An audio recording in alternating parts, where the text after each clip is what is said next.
The One That Got Away. Written by Lexi Mears. Published by Harley Romance Publishing. Chapter 1. Cassidy.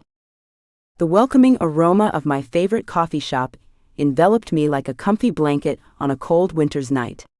It reminded me of the snowy evenings I would sit in front of the fire at my mother's house, while indulging in a book all about love and cliched events that were prelude to an inevitable happily ever after ending.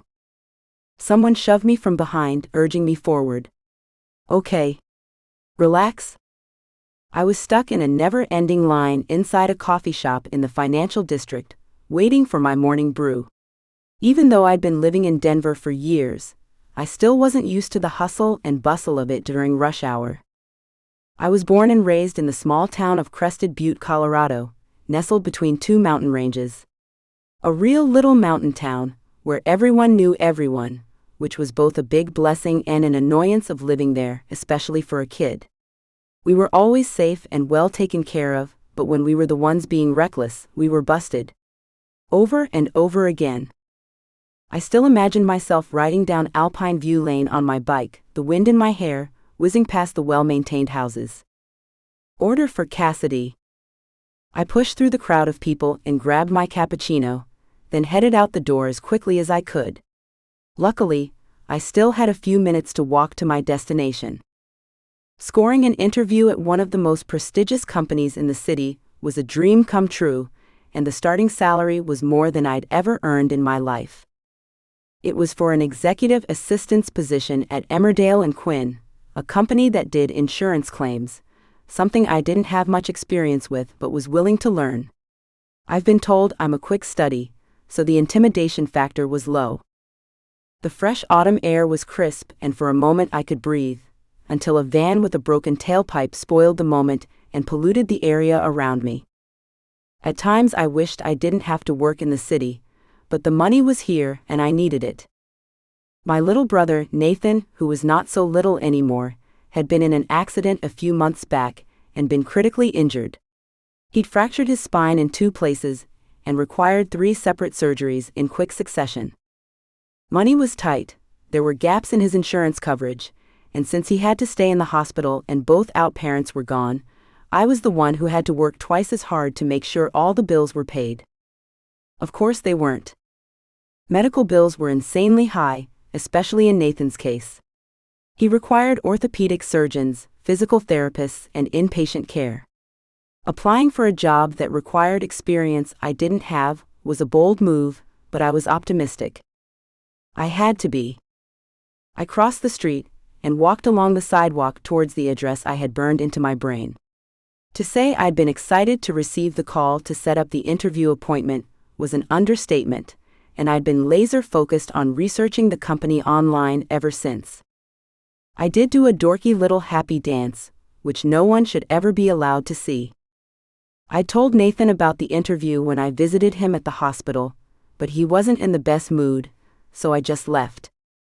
I was an overall positive person, but I didn't want to get my hopes up. This was a little out of my comfort zone, as well as above my qualifications, but the fact that they called me back to arrange an interview seemed like a good sign, or at least a good starting point. I only had one chance to impress them, and that was exactly what I was going to do. I ditched my normal casual ponytail for an elegant bun at the nape of my neck, pulling my hair out of my face. A suit with a black pencil skirt and short tailored jacket along with a light pink blouse was both professional looking and kept me warm on this brisk fall day. A pair of new, inexpensive black heels finished off my look. I hadn't paid a lot of money for them, but they were comfortable enough that I could wear them for hours and not have aching feet. I only had a block to go when I realized that I was going to be late for the interview. I picked up the pace and soon found myself in front of an endless set of stairs leading up to the building of Emmerdale & Quinn. Oh shit. This is going to be bad, I muttered to myself as I began to climb the stairs one by one, as my skirt was tight, a fashion choice I would regret for the rest of my life. The stairs lay before me like a daunting obstacle course, and when I finally reached the top, my heart was pounding like I'd run a marathon, but worst of all, a large digital clock on the glass wall showed me what I'd been dreading. I'm late. I rushed to the mirrored glass door, and as I was about to open it, someone came through from the other side after pushing it open forcefully. Damn. My chest was on fire and I struggled to breathe. It wasn't because I was late or because I had to climb a million stone steps in a tight skirt, but thanks to the door being pushed in my face, my coffee had spilled all over my light pink shirt. Oh my gosh. I am so sorry, the man said to me. Can I get you a napkin? I glanced up at him and shook my head. No, I'm running late, but thank you. As the man walked away, the door closed and I caught sight of my reflection. A miserable sigh escaped my throat and my shoulders slumped. My pink shirt was stained with coffee, which was also dripping down my skirt and onto the ground. I threw the empty coffee cup in the trash can a few feet away from the door and wiped my hands with the soaked napkin. Things couldn't get any worse, could they? I took a deep breath, trying to convince myself that everything was going to be fine, buttoned my jacket, attempting to hide my coffee-soaked shirt as much as possible and pushed through the glass door. Maybe there would be enough time for me to visit the restroom and try to salvage my shirt and whatever dignity I had left. The reception area of Emmerdale & Quinn was massive, with luxury seating in hues of grays with teal throw pillows and glass accents. A massive crystal chandelier hung from the high ceiling, and the front desk was made entirely of marble. A gorgeous redhead wearing a headset sat behind the desk, and I quickly walked over to her. Good morning and welcome to Emmerdale & Quinn, she spoke with a warm smile. Can I help you? Good morning. My name is Cassidy Moore. I'm here for an interview for the executive assistant position. The redhead glanced briefly at the clock on the wall. Heat flushed my neck and cheeks. I'm a few minutes late, I know. I wasn't expecting all those stares. I bet you guys are super fit, right? I expelled a nervous giggle, but when the redhead glanced at me blankly, I knew she didn't find me the least bit amusing. Look, I spilled my coffee and I was wondering if there was a restroom I could use. Mr. Ross doesn't like it when people are late. In fact, it is the one thing he doesn't tolerate, she said curtly, with a hint of sass only a redhead could pull off. I had absolutely no idea how to respond to that. When I was about to open my mouth, she spoke into her headpiece, holding her hand up to silence me. Mr. Ross, your first potential candidate has arrived. Yes, she is. I know how you feel about that, Mr. Ross. Of course. She glanced up at me with her green gaze, and even though my face was flaming hot with embarrassment, my blood ran cold. A feeling of impending doom slithered its way up my spine, and I pursed my lips. The restrooms are up the escalator to your right, first door on the left. Your interview will be in the second office on the right. Mr. Ross is already waiting for you, so I suggest you hurry, or you'll never have to walk up those steps again. And judging by the look on her face, she wasn't going to give me any further instructions or warnings. Her eyes did that all on their own. I made my way to the escalators as fast as I could, passing through a security gate, and handed a visitor's pass to the security guard. I had to stay positive and focused. I was counting on getting this job, so I could start paying off the mountain of medical bills waiting for me on my kitchen table. The escalator allowed me to take a few deep breaths, get my shit together, and calm down. This was going to be fine, better than fine, actually. I was an intelligent young woman who was able to do anything I set my mind to. I could do this. I walked down the hallway and entered the restroom. I needed to be quick. I was already on thin ice with Red downstairs, and I was pretty sure she would mention her blatant disgust for me with her boss, Mr. Ross. Hopefully, he wasn't as intimidating as he sounded. I glanced at myself in the mirror. Shorter tendrils of hair hung loosely around my face, and my elegant low bun was now just a bit of a mess. No wonder Red looked at me with such disapproval. I didn't attempt to fix it. Instead, I removed the hairpins and let my long blonde hair tumble down my shoulders. I looked better with my hair down anyway. Grabbing a few paper towels from the dispenser, I blotted my shirt a few times, just to get some of the coffee out. I glanced at my watch and groaned as I threw the wet paper towel into the wastebasket, and rushed out of the restrooms, searching for the second door on the right. Around me, people diligently worked, and it seemed a little more relaxed than the formal lobby area. I was eyed by the employees I passed, and I simply gave them a friendly nod. Reciprocation was minimal, but then again, they'd never seen me before. I reached the second door and stopped in front of it. Inhaling deeply, I tugged on the bottom of my jacket with both hands to straighten it, then lifted my right hand and tapped my knuckles lightly on the door. "Come in," a voice sounded from inside. The tone was impatient and familiar for some strange reason. Maybe it was true that all executives sounded alike, as they did in the movies. My heart pounded in my chest as I opened the door and stepped inside. The room was brighter than I expected, sunlight shining in through the large window to my right. There was a great view of Lodoo as well. Two teal-colored love seats faced one another with a low coffee table between them, giving me the sense that it wasn't quite as formal as I expected. The atmosphere was comfortable almost.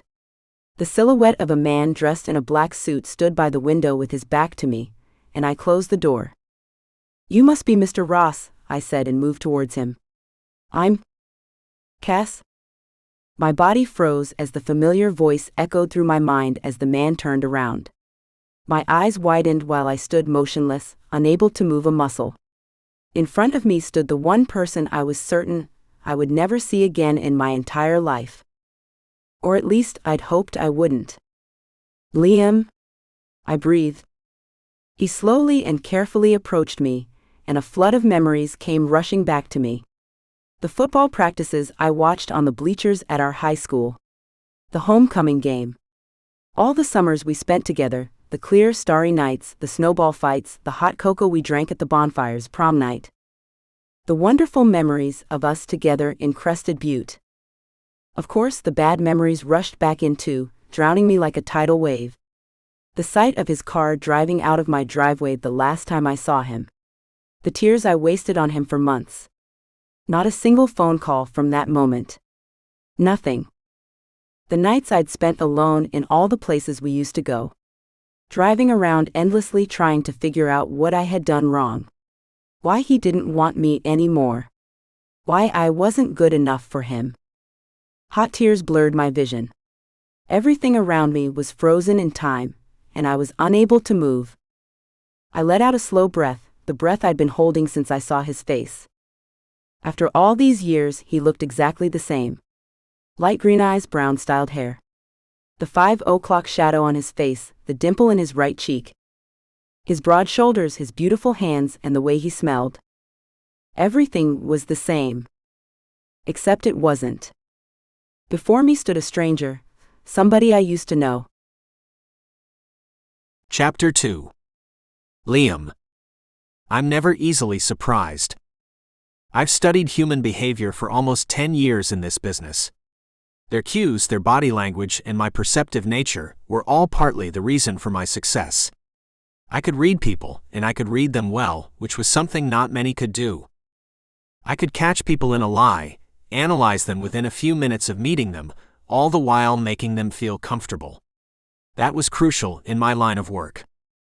As a senior executive for Emmerdale and Quinn, I liaised with important clients and had to build strong working relationships with them. But it was getting to the point where I needed an assistant who could do the tasks I didn't have time for. Coordinating meetings, sorting out the paperwork, and drawing up contracts. I'd had an assistant, Katie, but she resigned unexpectedly after the stunt she pulled a few weeks ago. The last few weeks have been tough. Not only was my schedule packed with my normal responsibilities, I now had the added burden of interviewing potential new assistants. So far, the candidates were not promising, and that didn't surprise me. Nothing did anymore. But seeing Cassidy standing in front of me surprised the hell out of me, and I was left speechless. She was even more beautiful than I remembered. Her long blonde hair hung down on her narrow shoulders, and her blue eyes were wide and bright. "What are you doing here?" I asked eventually. Her shoulders tensed at my question, and she inhaled deeply. "You're Mr. Ross." "Oh shit, she's here for an interview." "I am," I said with a nod. "How have you been?" "Good." Silence stretched uncomfortably. How long have you been in Denver? You're Mr. Ross, she muttered again, the disappointment in her tone painfully obvious. I cleared my throat. Yes. Have a seat. Sure. I watched as she took off her jacket and noticed the coffee stain on her light pink shirt as she sat down. Rough morning? I asked as I sat down as well. A little bit, she answered curtly.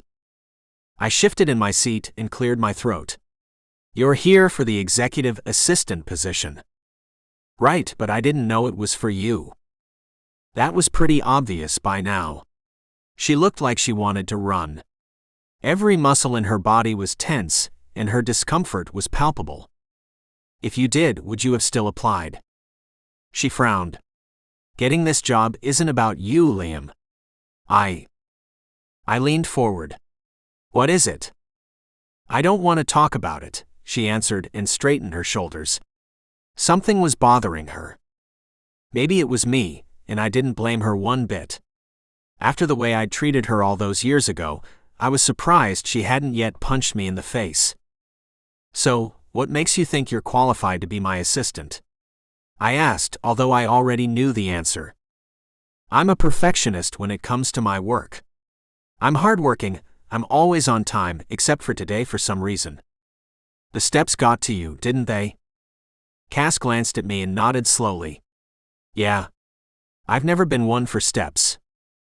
I know, I whispered and cleared my throat again, glancing down at her resume. What else? I have excellent telephone and computer skills. I work quickly and efficiently with minimal mistakes, and I really feel like I can be a great asset to. Her voice trailed and her gaze met mine. To you. I skimmed through her impressive list of scholastic accomplishments. You attended UC Denver, with a pre-law major and a business minor. Then went on to earn your paralegal certificate. Her mouth dropped open a little. I assumed in surprise that I surmised everything so quickly. But then she lifted her chin and plowed forward. That's right. Business law was my favorite subject, and I wanted to have a well-rounded education. You graduated magna cum laude at the top of your class, I said, not surprised how well she'd done in pursuing her goals. She had been the same when I knew her. Ambitious. And would do anything to achieve her goals. I admired her for that, and I'd loved her focus. Loved. You have an impressive resume. Thank you. I've been looking forward to getting a job in the city that's more in my wheelhouse, she pointed out.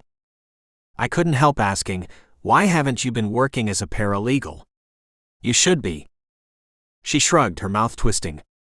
After college I moved home to look after Mom when she got sick, then Nathan got hurt and well, I've been working anywhere I could get a job really. But I want to get back into the field that I studied for. I tapped my fingers on the table in front of me, studying her intently for a moment. You would be an incredible asset to this company, and to me.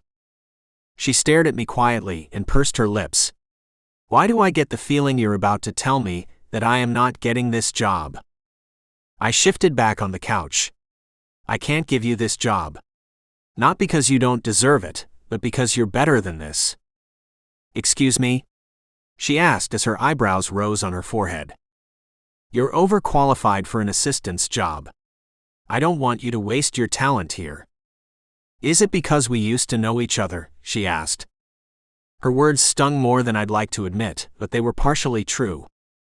We didn't know each other anymore.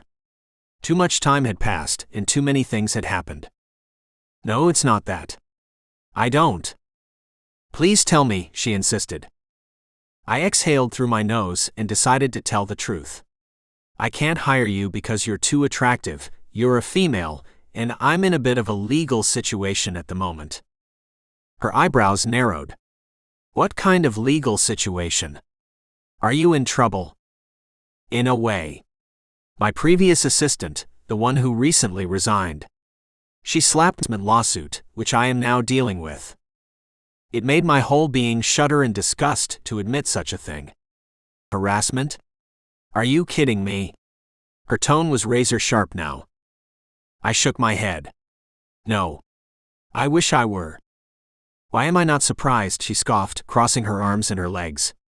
A very clear sign of being angry and upset. I looked at her, a bit startled. You think I would do something like that? Who knows what you're capable of, she answered snidely. Not this. Surely she didn't think I would harass an employee.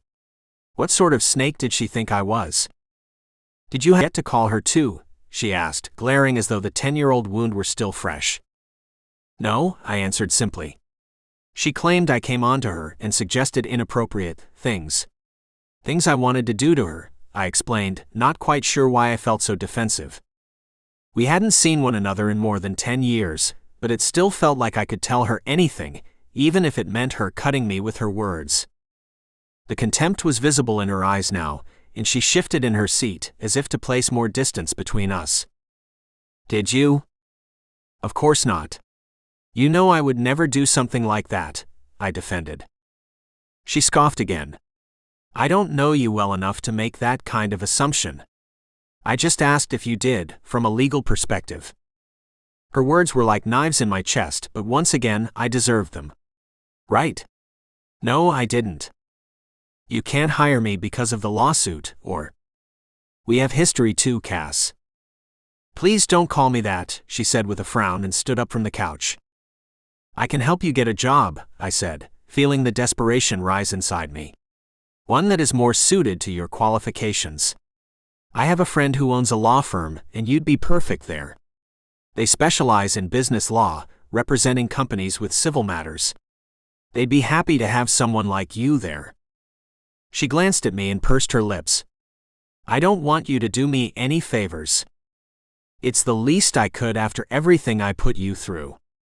Her eyes narrowed for a moment, and she took a step towards me. I'm not ungrateful for your help, Liam, but nothing you do now is going to fix what you did back then. My gut tightened as though she'd punched me, but I kept my composure. I'm not that guy anymore, and if you would just give me a chance to prove that. No. I can't do that, she interjected. Cass, please. I asked you not to call me that. You waived your right to call me Cass when you left me the way you did, she spat, her pained emotions evident in her blue eyes. She whirled around, opened the door and stormed out. Damn it.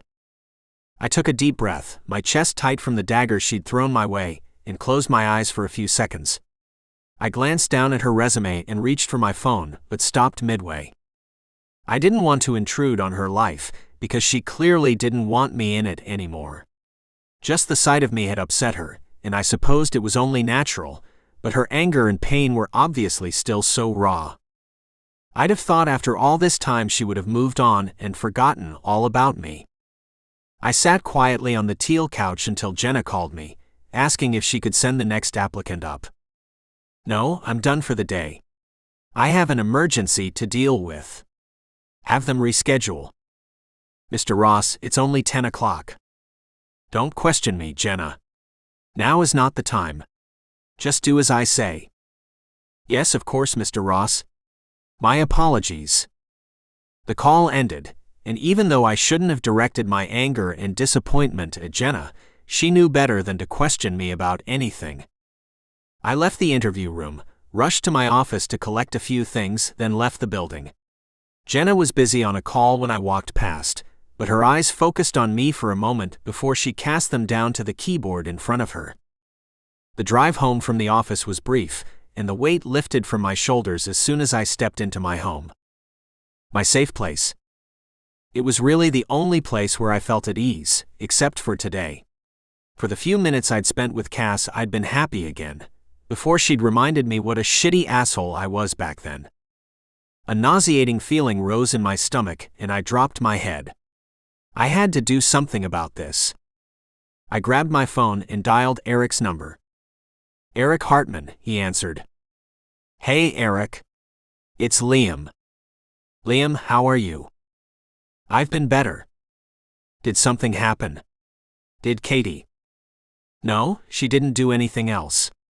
Do you still have a vacancy for a paralegal at your firm? I do, but I'm not going to take on any of your girlfriends, Eric said. I shook my head. No, this isn't anything like that. I was doing interviews for a new assistant, and this woman came in. She had such an impressive resume, completely overqualified to be an assistant. She finished in the top 3 in her class at UC Denver and graduated with a perfect 4.0. She's got her paralegal certificate as well, and I thought she'd be a great fit in a law office.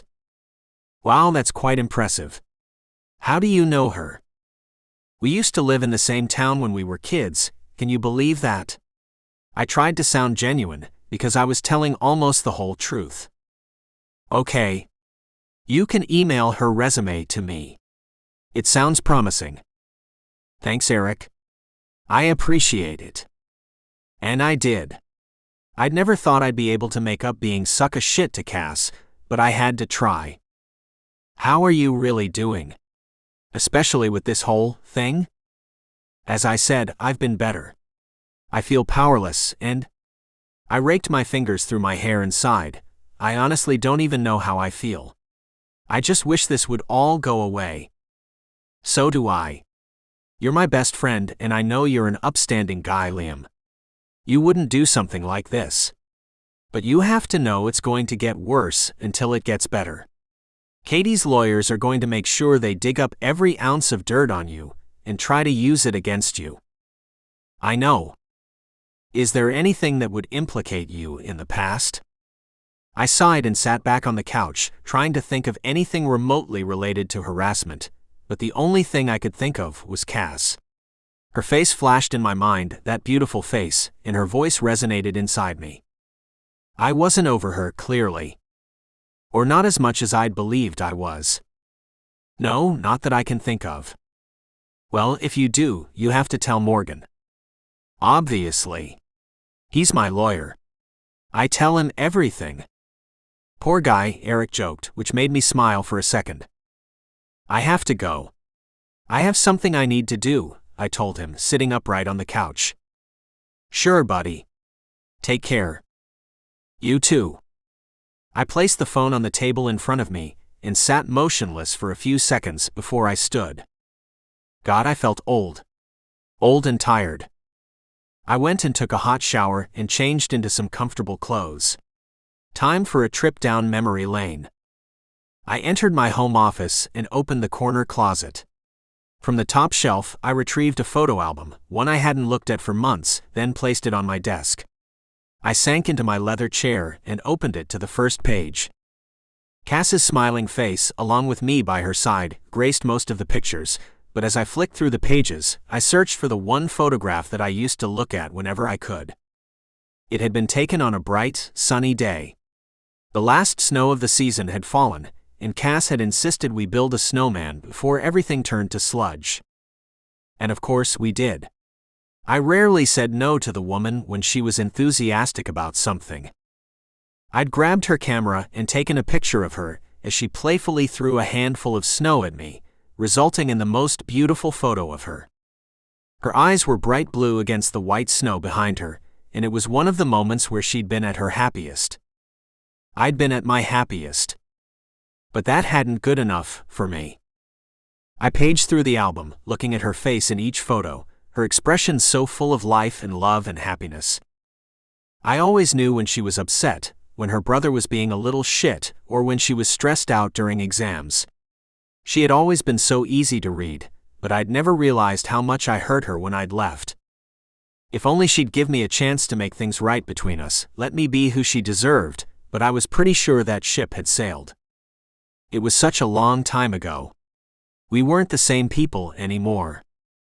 Those two young people in the photographs no longer existed. Our love didn't either. It was gone. And it was all my fault.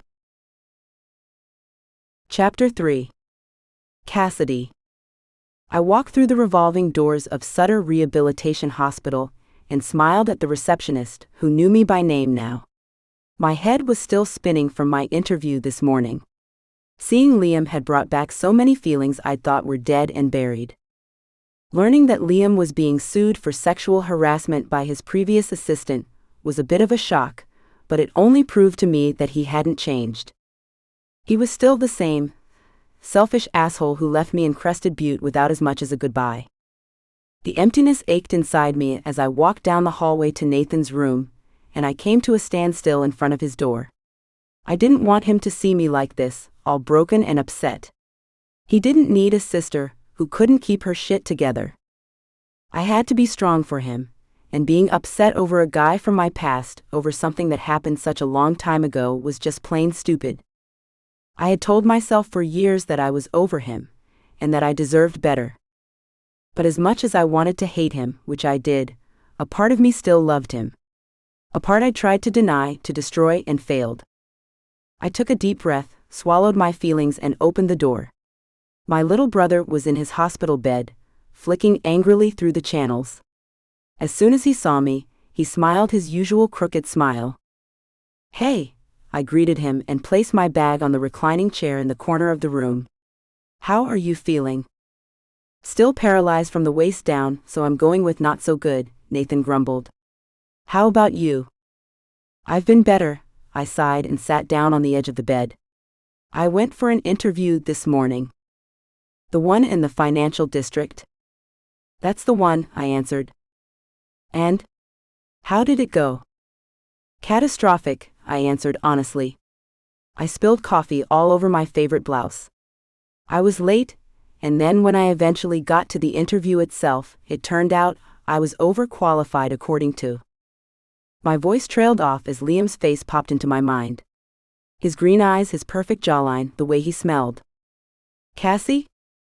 I glanced up and my confused gaze met Nathan's. "According to who?" he asked. I let out a sigh and shook my head. "The guy who interviewed me.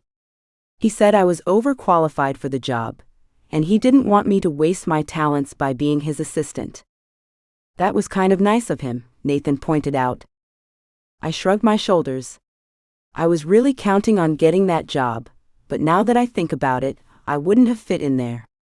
It was way too stuffy, and my boss would have been such a pain. "Things happen for a reason, sis," Nathan sighed. I glanced at him with a frown and pursed my lips. My little brother was 6 years younger, but he was wise beyond his years, something I had always loved about him. He was the most mature male I knew. So if Nathan was right, what was the reason Liam and my path crossed once again? I shrugged my shoulders, as it wasn't something I wanted to talk about or even think about at the moment. I needed to spend an hour with Nathan, and then concentrate on finding a job, and fast. I guess so. There's even a reason why I'm in this hospital bed right now, not being able to walk. "Nathan?" "No, it's fine, Cassie. I'm not trying to win your sympathy or make you feel guilty or anything. I know you're doing your best, and you should be proud of yourself that you made it this far," he said to me. I glanced at him, pursing my lips to stop the tears from spilling onto my cheeks. He was the only one who'd ever called me Cassie. When he was a toddler, it was easier for him to pronounce than Cassidy, but as he grew, he'd never taken to calling me by my given name. We spent the rest of the hour talking about the most random things, like we always did. My visit was almost up when he said, "I found the perfect guy for you." "What?" "Impossible." "You heard me," Nathan answered smugly. "And where did you find this perfect man?" I asked and cocked my head. "He works here at the hospital. I see him twice a week." "Are you talking about your physical therapist?" "So you have noticed him," Nathan winked. Of course I had. I noticed everything. And the PT was hot, in that young, cute sort of way. "He's your physical therapist," I defended. "And?" I cocked my head. I had more important things to focus on, like getting a job. "I'll put in a good word for you tomorrow," he said with a wink. "Please don't." He definitely doesn't need to go on a date with a woman who is neck deep in debt. You got that? You're such a buzzkill. I sighed and nodded at him. I know. It's just who I am. My eyes flashed briefly to the clock on the wall, and I sighed. I have to go. I know. I wish I could stay longer. No. I don't expect you to sit here and entertain me. You have a life too. I do. I chuckled and twisted my fingers in my hair. I'll see you tomorrow. My PT is at 3, Nathan winked at me. Noted, thank you. There were a few moments of silence between us, and as I slid off the bed, Nathan grabbed my hand. Thank you. For what? He glanced at me solemnly and answered, for everything. For working hard and taking care of me. You're my brother, Nathan. You're the only family I have left. If I don't do it, then who will? I shrugged, trying hard to fight back the tears in my eyes. This situation made me feel so useless, so helpless. It was crap. I love you, he said, his voice sounding a little hoarse. I leaned over and pulled him into a tight embrace. I love you too, buddy. I closed my eyes for a moment and felt the tears make their way down my cheek. As I pulled away, I quickly wiped them away and smiled at him. You're crying now? He muttered. I'm fine, I swear, I defended. Being an adult isn't as fun as I thought it would be, and before you say anything about you being a burden, that's not true. You'll never be a burden to me. I'm just going through a few things, but I'm okay. I promise. I had to be. That's not what I asked, but since you brought it up, is there anything I can do? You're alive, so that already helps. You should just focus on getting better, so we can get you the hell out of here, okay? You just leave the adulting to me, I answered, trying hard to assure not only Nathan but myself as well. And you're sure you can handle it? I'm trying, I said simply. It's just been a hard day, that's all. Nothing a bubble bath and pizza can't fix, right? Right. While I waste away on hospital food and showers with a nurse named Fred. I suppressed a laugh and shook my head. I'm sorry. No, go ahead. Enjoy. Pretty soon I'll be home and annoying the living hell out of you, he promised. I'm counting the days, I said, pause for a moment before turning to the door. Bye, buddy. He gave me a casual wave and I left. As I approached the front desk, Sarah, the receptionist, waved me over. Cassidy? Hey, Sarah. How are you? I asked quietly. Pretty good, yourself? I've been better, thank you. I didn't know what else to say. Sarah knew my situation. She'd known about it from the start, so she would understand my less than enthusiastic response. I shouldn't be so bitter. After all, she did care, and she'd been caring enough to help us out on more than one occasion. Listen, the billings department asked me to send you down. Of course they did. Yes, okay. Sarah grimaced out a smile. It will only take a minute. Would you mind popping down to see them straight away? I nodded. What else was I going to do? The billings department was on the same floor, at the other end of the longest corridor you'd ever seen. When I finally reached the stark white offices, I rang the little bell and was soon confronted with an older woman I'd seen on more than once occasion. Can I help you? Yes. My name is Cassidy Moore, I was told to speak to you. The woman with spangly purple nail polish pushed her glasses up her nose and began tapping on the computer in front of her. Then she turned to me and said in a voice that made my spine shiver. We didn't receive your last payment. Ah. That's because I didn't make it yet. It wasn't because I'd forgotten or didn't have the time to do it. I didn't have the money. I know, I sighed and lowered my voice. I didn't want everyone to know how broke I really was, and how desperate I was about to sound. I've been struggling a bit keeping up with the bills. I'm currently in between jobs, and it's just been hard. The woman's gaze snapped. We really need a payment soon, Cassidy. Otherwise we can't continue with Nathan's treatment, and he would have to be discharged as well. My mouth fell open with shock, and her brown eyes filled with sympathy. If you could just give me a few more weeks, I begged, which I hated to do but would do anything for my brother. Please? The woman stared at me for a moment, and I was pretty sure she could see the desperation in my eyes. She sighed and glanced back at the computer, her gaze flicking over whatever information she was reading. I'll try to postpone the date on the invoice as much as I can, but I can only give you a few weeks. Understood, I nodded gratefully and said, "Yes. Thank you. I know this shouldn't concern you, you're just doing your job. I promise I will pay as soon as I can." The older woman suddenly reached over and placed her hand reassuringly on mine. I fought back the tears again. I took a deep breath and left the hospital just in time before the tears spilled down my cheeks again. I stood beside my car in the parking lot and began to tremble. I was in full-on panic mode as I climbed into my car and sat there. I couldn't breathe, I couldn't think about anything except what a failure I was. I had bills piling up, and my brother was depending on me. I couldn't even get a stupid assistant's job. I lowered my face onto the steering wheel and sobbed like I hadn't done in a long time. The last time was when Liam had left me, and I growled at myself as Liam invaded my mind. Those memories still haunted me, just as much as they had 10 years ago. I still remembered the first morning after he left. I woke up crying, much like I was right now, because my heart hurt so much I couldn't breathe. But I had to get up and pretend I was perfectly fine without him. "Get the fuck out of my head," I sobbed. I couldn't stay like this. It was ridiculous. I caught sight of myself in the rearview mirror and came to the ultimate conclusion. I was a mess. Again. Still.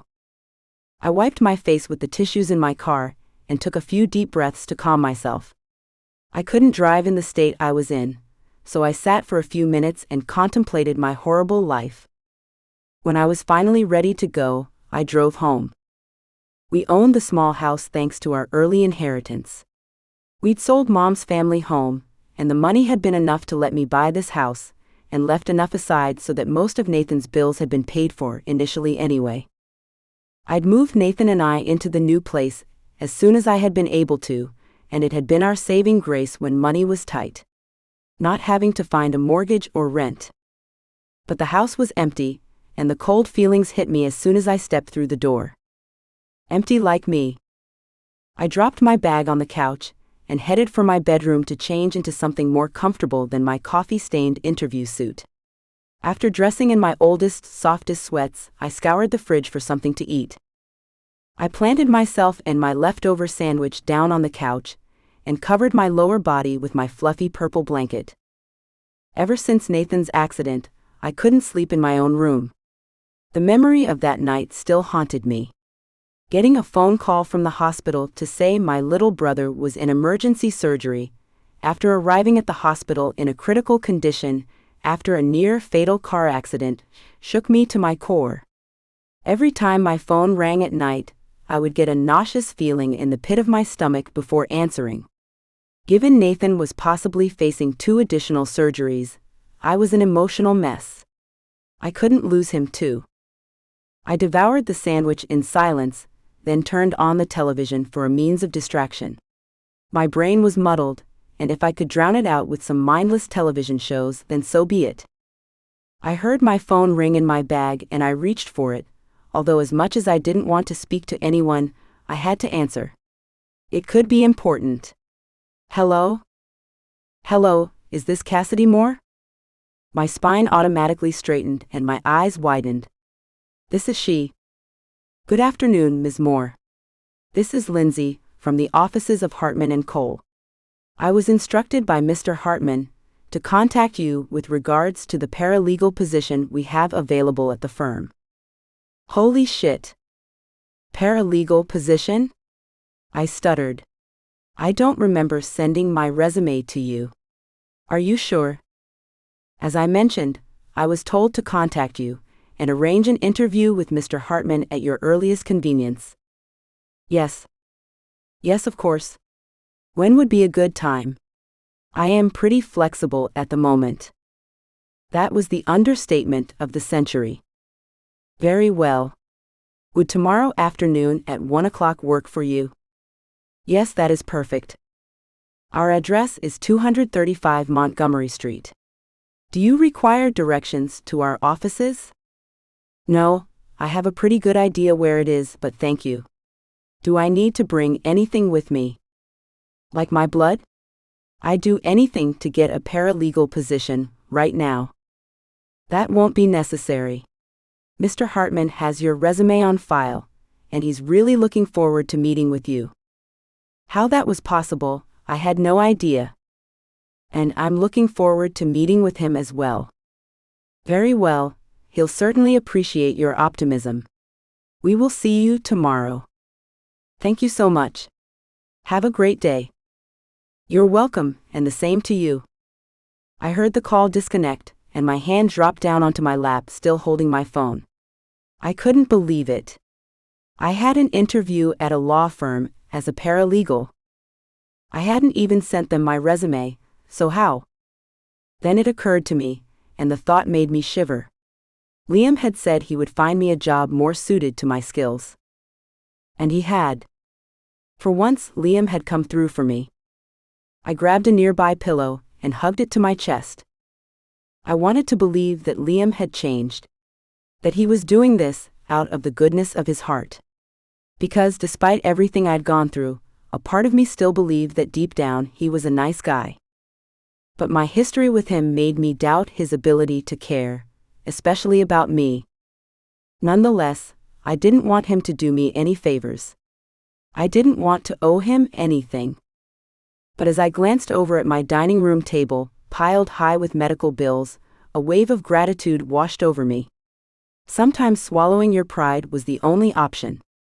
Maybe, just maybe, things were changing for the good. Now all I needed to do was get through that interview.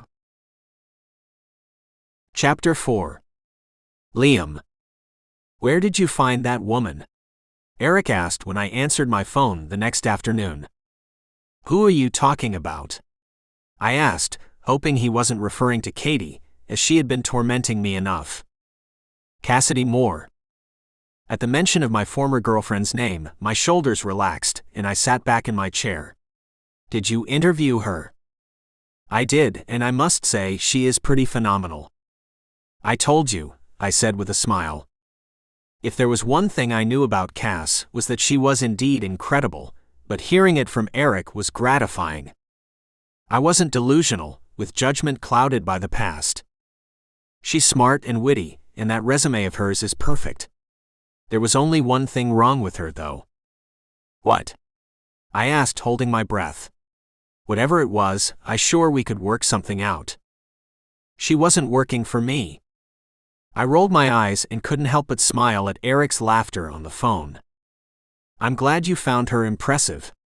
When does she start? Tomorrow. Lindsay is drafting her employment contract now, seeing as I know she is a perfect fit because you recommended her. I trust your judgment, obviously. So thanks, Liam. I appreciate the referral. This position had been waiting for someone as special as Cassidy, and I'm grateful you sent her my way. You don't have to thank me, Eric. I'm just glad she's a good fit. Oh, ain't that the truth? I asked her about the Frieding case I'd been working on, in general terms of course, just to pick her brain and observe her thought process. She gave me a quick solution, which was so obvious, yet clever and insightful. I smiled proudly. She is beautiful too. No, Eric. Don't go there. Don't make me drive to your office and beat the shit out of you. I'm glad I could help, I said simply. Are you up for a drink after work? Eric asked. My jaw clenched and I shook my head. I already have plans, but maybe next time. Sure. See ya. The call disconnected and I stared blankly for a few minutes, trying to figure out my next move. A knock on my office door had me reeling back to the present moment, and I glanced at Jenna as she walked in the door. Hey. I brought your lunch as requested, she said, placing the brown embossed box on my desk. Thank you. Is everything okay? She asked. You seem a little distracted. I considered my options, then forged forward. A woman's opinion couldn't hurt. Can I ask you something? Of course. You can ask me anything. I took a deep breath, which made Jenna frown, and she turned and closed the door behind her.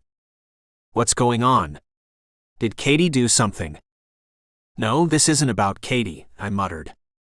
Okay. Then what is this about? Jenna asked.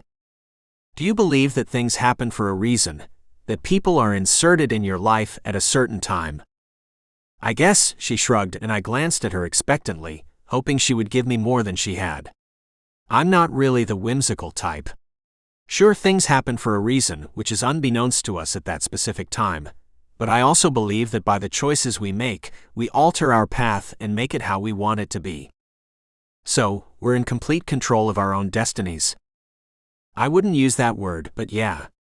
We make choices and it takes us where we decide to go, Jenna replied.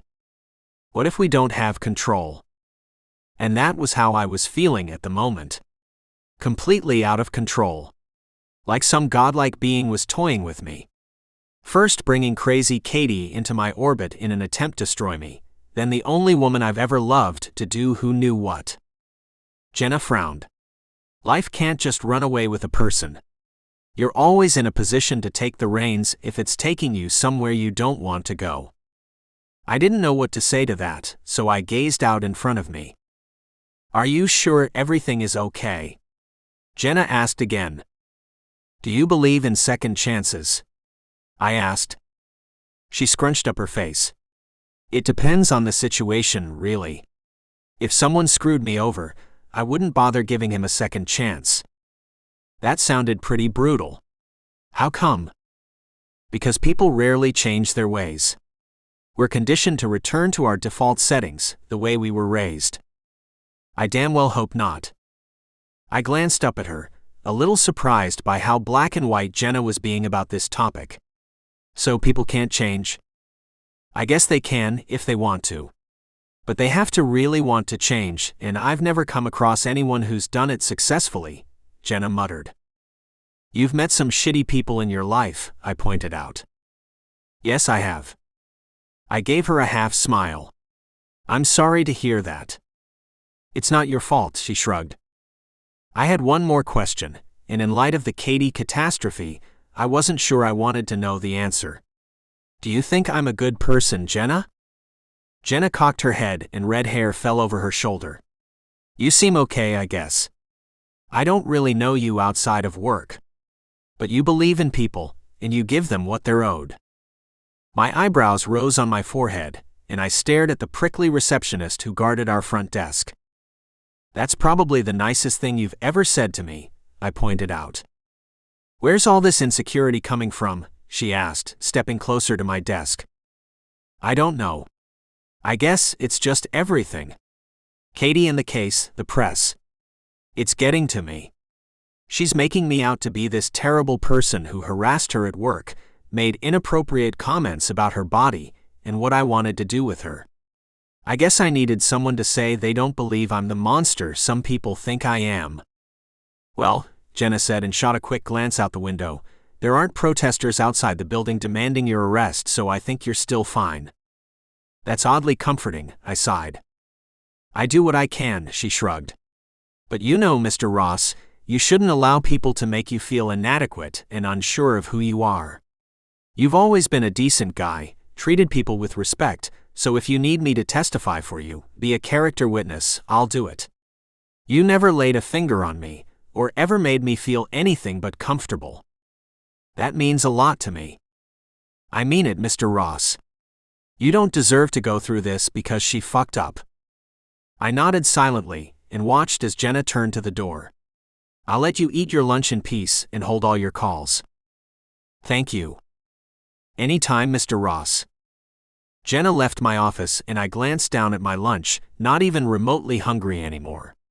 Hearing Jenna say those things to me was comforting, but as Eric had said, things were going to get worse before they got better. It was only a matter of time until that happened. I forced myself to eat, and while I did, I contemplated calling Cass. I wanted to know how her interview went from her perspective, and congratulate her on getting the job. Despite everything that had happened in the past, I was proud of her for nailing the interview and even giving Eric a breakthrough in his case. She was made for a career in law. She had the kind of mind that would thrive in an environment like that. She analyzed a situation from so many different angles it made my head spin, which was probably why she was still upset with me. She kept mulling things over in her mind until it drove her crazy. I lowered my gaze, seeing the corner of her resume peek out from under the files stacked on my desk. Considering that a sign, I reached for my phone and retrieved the sheet of paper. I dialed her number and waited while it rang, anxiously tapping my fingers on my desk. "Hello." My stomach tightened at the sound of her strong, sweet voice. "Hey, it's Liam." There was a moment's pause, and I wondered for a second if she was going to hang up on me. "Hey. Sorry, I wasn't expecting to hear from you. I know I shouldn't be calling you, but I wanted to know how your interview went." "Oh, it went great. Mr. Hartman is a really nice guy. He's so smart," she said. "But I guess you already knew that, right?" I nodded, even though she couldn't see me. "I did. We've been friends for years." "That's great," she said simply. He was impressed with my resume, and he asked my advice about a case he was handling, and in the end, I got the job. Mr. Hartman even gave me a signing bonus, which I honestly didn't expect. "I'm really happy for you, Cassidy," I told her.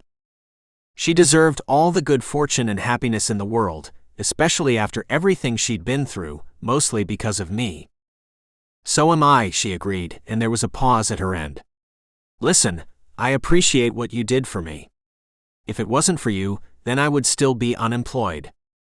You aced that interview all on your own. I can take care of myself, you know." Her tone had an accusatory edge to it, and I wanted to reassure her straight away. "I know that, but we both know you needed my help, so a thank you is in order." "Thank you." "No, that's not what I mean," I said, bravely pushing forward with my plan. Hopefully she wouldn't hang up on me. "What do you want from me, Liam?" she asked. "Dinner, so that we can celebrate your new job. And so I can get to know you again. As you are now." "I can't." "Damn it. If it's a money thing." "No, it's not. It's an I don't think it's a good idea thing." I understood that, but still didn't want to go along with it. Cassidy was the only woman I'd ever trusted, ever really loved. She was the one that I'd let get away, although I'd been the one to leave. And damn it, I'd regretted it since. Why not? We're both adults. We can have a civilized conversation with dinner. Can't we? Another pause. "I suppose. Tonight then. At 7? I'll pick you up." "You don't know where I live," she pointed out. "But then again, you still have my resume, which was how you got my number, isn't it?" A grin stretched across my face. "You're going to be an amazing lawyer." "I'm not a lawyer, Liam." "You should be. Pick me up at 7, my house." I glanced at the resume and jotted down the address. "It's a date." "It's not, okay? I'll see you at 7.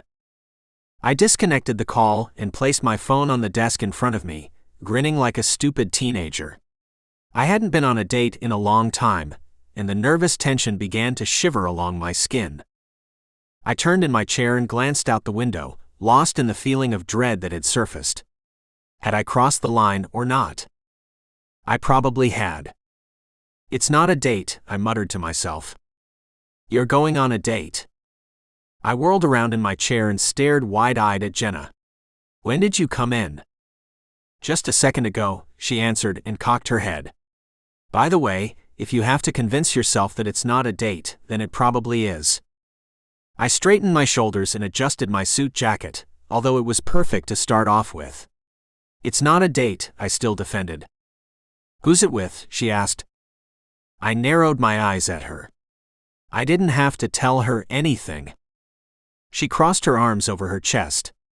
"I'm not leaving until you tell me." I sighed, believing her. "It's with someone I used to know, a long time ago." "Right. An old girlfriend?" she asked. I paused for a moment, then stated again, "It's not a date." Jenna chuckled and shook her head. "Whatever you say," she scoffed and turned away. She reached the door and glanced over her shoulder again. "Wear that dark gray shirt of yours. It really brings out your eyes." Before I could say anything, Jenna winked at me and left my office without another word. She was right, about a few things actually. My dark gray shirt did look good. Cass had also said it wasn't a date, so I was just going to pretend it wasn't. I didn't want to put unnecessary pressure on her or make her feel uncomfortable. I didn't even want to try and show her that I was a good guy, because nothing I did would sway her opinion. I just wanted to have dinner with her and celebrate her new paralegal position at Eric's firm. After I arrived home, I took a quick shower. Afterwards, I wrapped a towel around my waist and stared intently in the mirror. It had been a while since I'd shaved my face completely. Usually, I only trimmed my stubble, because as soon as shaved, I looked like a teenager again. The curse of a baby face. I didn't want to shave and bring back all the memories from Crested Butte and hurt Cass even more, so I decided to leave it. I got dressed wearing my dark gray shirt with a pair of tailored black trousers. I quickly styled my hair, brushed my teeth, and applied my cologne. A smile tugged at my mouth as I was reminded of prom night, when I'd spent almost an hour getting ready. I'd wanted to look perfect for her, and I remember my dad having to fix my tie a million times before I left the house. I'd felt so nervous I thought I was going to vomit.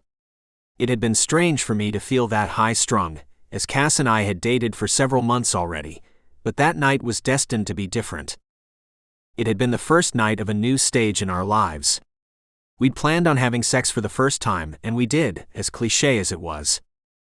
It wasn't in a hotel room or at an after-party at someone's house. I parked my father's truck at the end of Journey's End Road, tucked up into the tall pines that gave us privacy. And with an inflatable mattress in the back, pillows and blankets, we spent the night under the stars. It was pretty incredible, and a night I never forgot. I wondered if Cass still thought about that night, whether she still dreamt about the clear sky above us, or if she had scrubbed that whole episode from her mind because of what I did to her only a few weeks later. If only I could explain myself to her, tell her why I had done it. If only she'd listen to me. I wished she knew that even though I left, it didn't mean that I'd wanted to or was happy about it. Chapter 5. Cassidy. What the hell am I doing? Here I was, standing outside my house with a flurry of butterflies whirling around my stomach. 6 feet away stood Liam, wearing a dark gray shirt that made him look totally amazing, even more than I thought possible. I stood frozen on the bottom step. Maybe he'll think I'm completely insane and leave me the hell alone. Maybe he already did, but judging by the way his eyes were fixed on me, he didn't really care. Hey, he broke the silence. You're early? Yet you're ready to go. True. Unfortunately. I bit my bottom lip and stepped down onto the sidewalk, which led directly to him. Nice car, I said. It wasn't a lie. His luxury sedan was also sporty and sleek. I figured making small talk about his car would make it less obvious I was uncomfortable. I shouldn't be, but I was. This wasn't just a dinner between friends. Liam and I had history. A long and complex history that had ended so abruptly it still hurt when I thought about it. Yet standing in front of him right now, all of those bad feelings just dissipated. Thanks. I've been meaning to get a new one. I scoffed at his feeble attempt at being modest, but noticed he wore an amused expression on his face. I was kidding, he confirmed. Right, I nodded. It really is nice. He opened the car door for me, and I climbed in. Better than my dad's truck. He grinned coyly at me, his green eyes sparkling. My defenses gave in, and I said without thinking, nothing could ever be better than that truck. Liam lingered for a few moments before closing the door, then slowly made his way around the car. He slid effortlessly into the driver's seat, and as I glanced at him sitting beside me behind the wheel, flashes of our past appeared before my eyes. Driving in his dad's truck, singing to pop music and laughing, happier times we had shared. Our biggest argument had been in that truck too, only a few days before he left. I turned away, glancing out the window as my chest tightened, feeling like a dagger had been lodged into my ribs. Without a word, Liam started the engine and drove off. I wasn't sure where we were going, but I didn't really mind. Knowing Liam, it would be somewhere beautiful, as he had a knack for always finding something special anywhere he went. He used to steal my camera when I wasn't looking and take the most gorgeous photographs. Light reflection off the snow, a sunset where it looked as though the sun had set fire to the sky. A simple photograph of me throwing a snowball at him looked like a piece of art. My eyes teared up, but I refused to allow the memories to make me long for the Liam I used to know. The Liam I'd loved, the Liam who'd hurt me. It was in the past, and even if I allowed him back in my life, he would never have my heart again. I wouldn't survive the pain of losing him twice. Liam parked the car, and I glanced out the window. Where were we? Once I got my bearings, I realized he'd brought me to an amazing local restaurant that had a fairy tale dining room that paid tribute to the storied romance between a winemaker's daughter and a local lumberjack. It was romantic and cozy, but it also had a bit of a party vibe based on its location. I'd always wanted to try it out, but it didn't quite fit my budget. Once we were seated, I looked around, taking in the amazing decor. I was in no hurry to give Liam my undivided attention. It was kind of strange being out with him after all these years.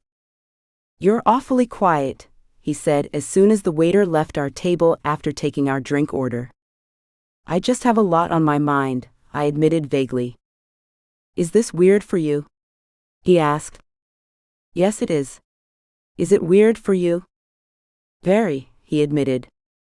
I sighed a breath of relief, and we chuckled together. Liam met my gaze, and for the first time I saw the vulnerability in his eyes. "I wasn't sure you'd actually agree to dinner." "Neither was I." "Why did you?" he asked. I hesitated, not sure how much of the truth I really wanted to share. But luckily for me, the waiter approached the table with our drinks. I accepted the glass of wine from him, and once I'd take a few large sips, I handed it back to the astounded waiter. "I'm going to need another one of those." "Right away, ma'am." Liam glanced at me, jaw dropped. "What?" I asked. Hadn't he seen someone drain a glass of wine in 3 seconds before? The corner of his mouth curled up, and he chuckled. "Nothing. As I said, I have a lot on my mind." "Will you tell me about it?" "Trust me, you don't want to hear about my problems." He leaned forward. "But I do. Come on." I really didn't want to get into my woes about Nathan and finances. It was a depressing topic, and even if this wasn't an official date, I didn't want to kill the mood too quickly.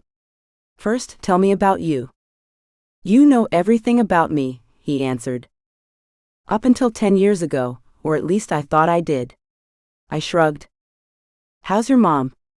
he asked suddenly, and all the breath went out of me. That dagger I'd been worried about, the one permanently lodged in my chest. Liam had just unknowingly gripped the handle and twisted. "She died," I answered, and his face dropped. "Oh my God, Cass. I'm so sorry. What happened?" "She was diagnosed with pancreatic cancer, stage 4, really aggressive," I told him. "She died about 9 months ago. I couldn't let Nathan live in that house by himself.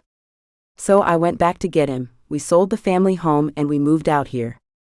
I managed to buy us a small house outside of the city, and Nathan took the move better than I thought he would. He's always been so strong, even when he was a kid. He's 22 already. Can you believe that?" "And how is he?" "He's as well as can be expected, under the circumstances." "What does that mean?" I hated telling people this story. I told it too many times already. But unlike everyone else, Liam actually knew Nathan. Or he had when he was a kid. He was in an accident a few months ago. It was really bad.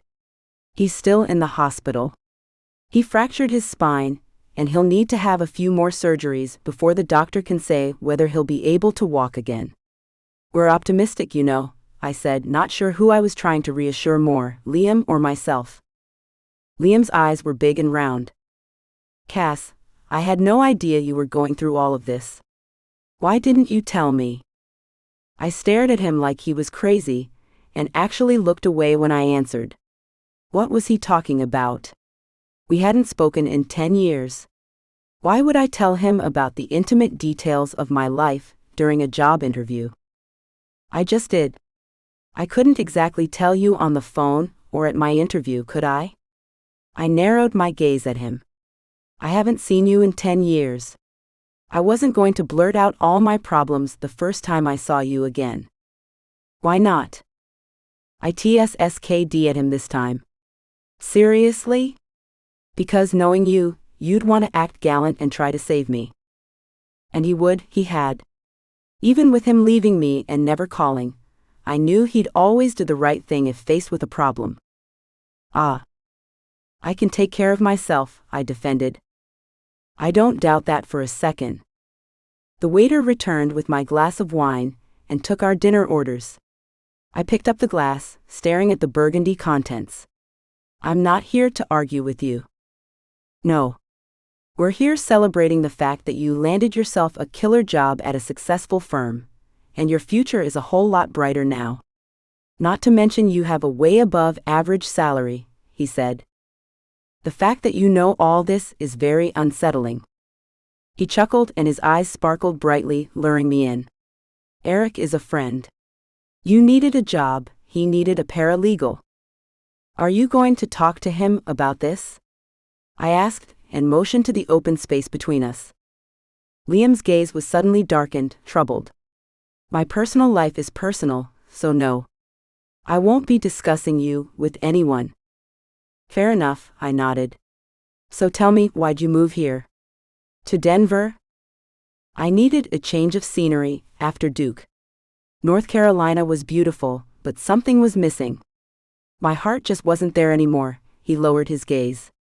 Maybe it was never there to begin with. You went to Duke just like you wanted, I said, struggling to keep the pride out of my voice. I remembered how excited he'd been the day he received his acceptance letter in the mail. Yeah. After college, I decided to move back west. I wasn't sure where, but then I applied for a job here and I got it. So I packed up all my stuff and moved.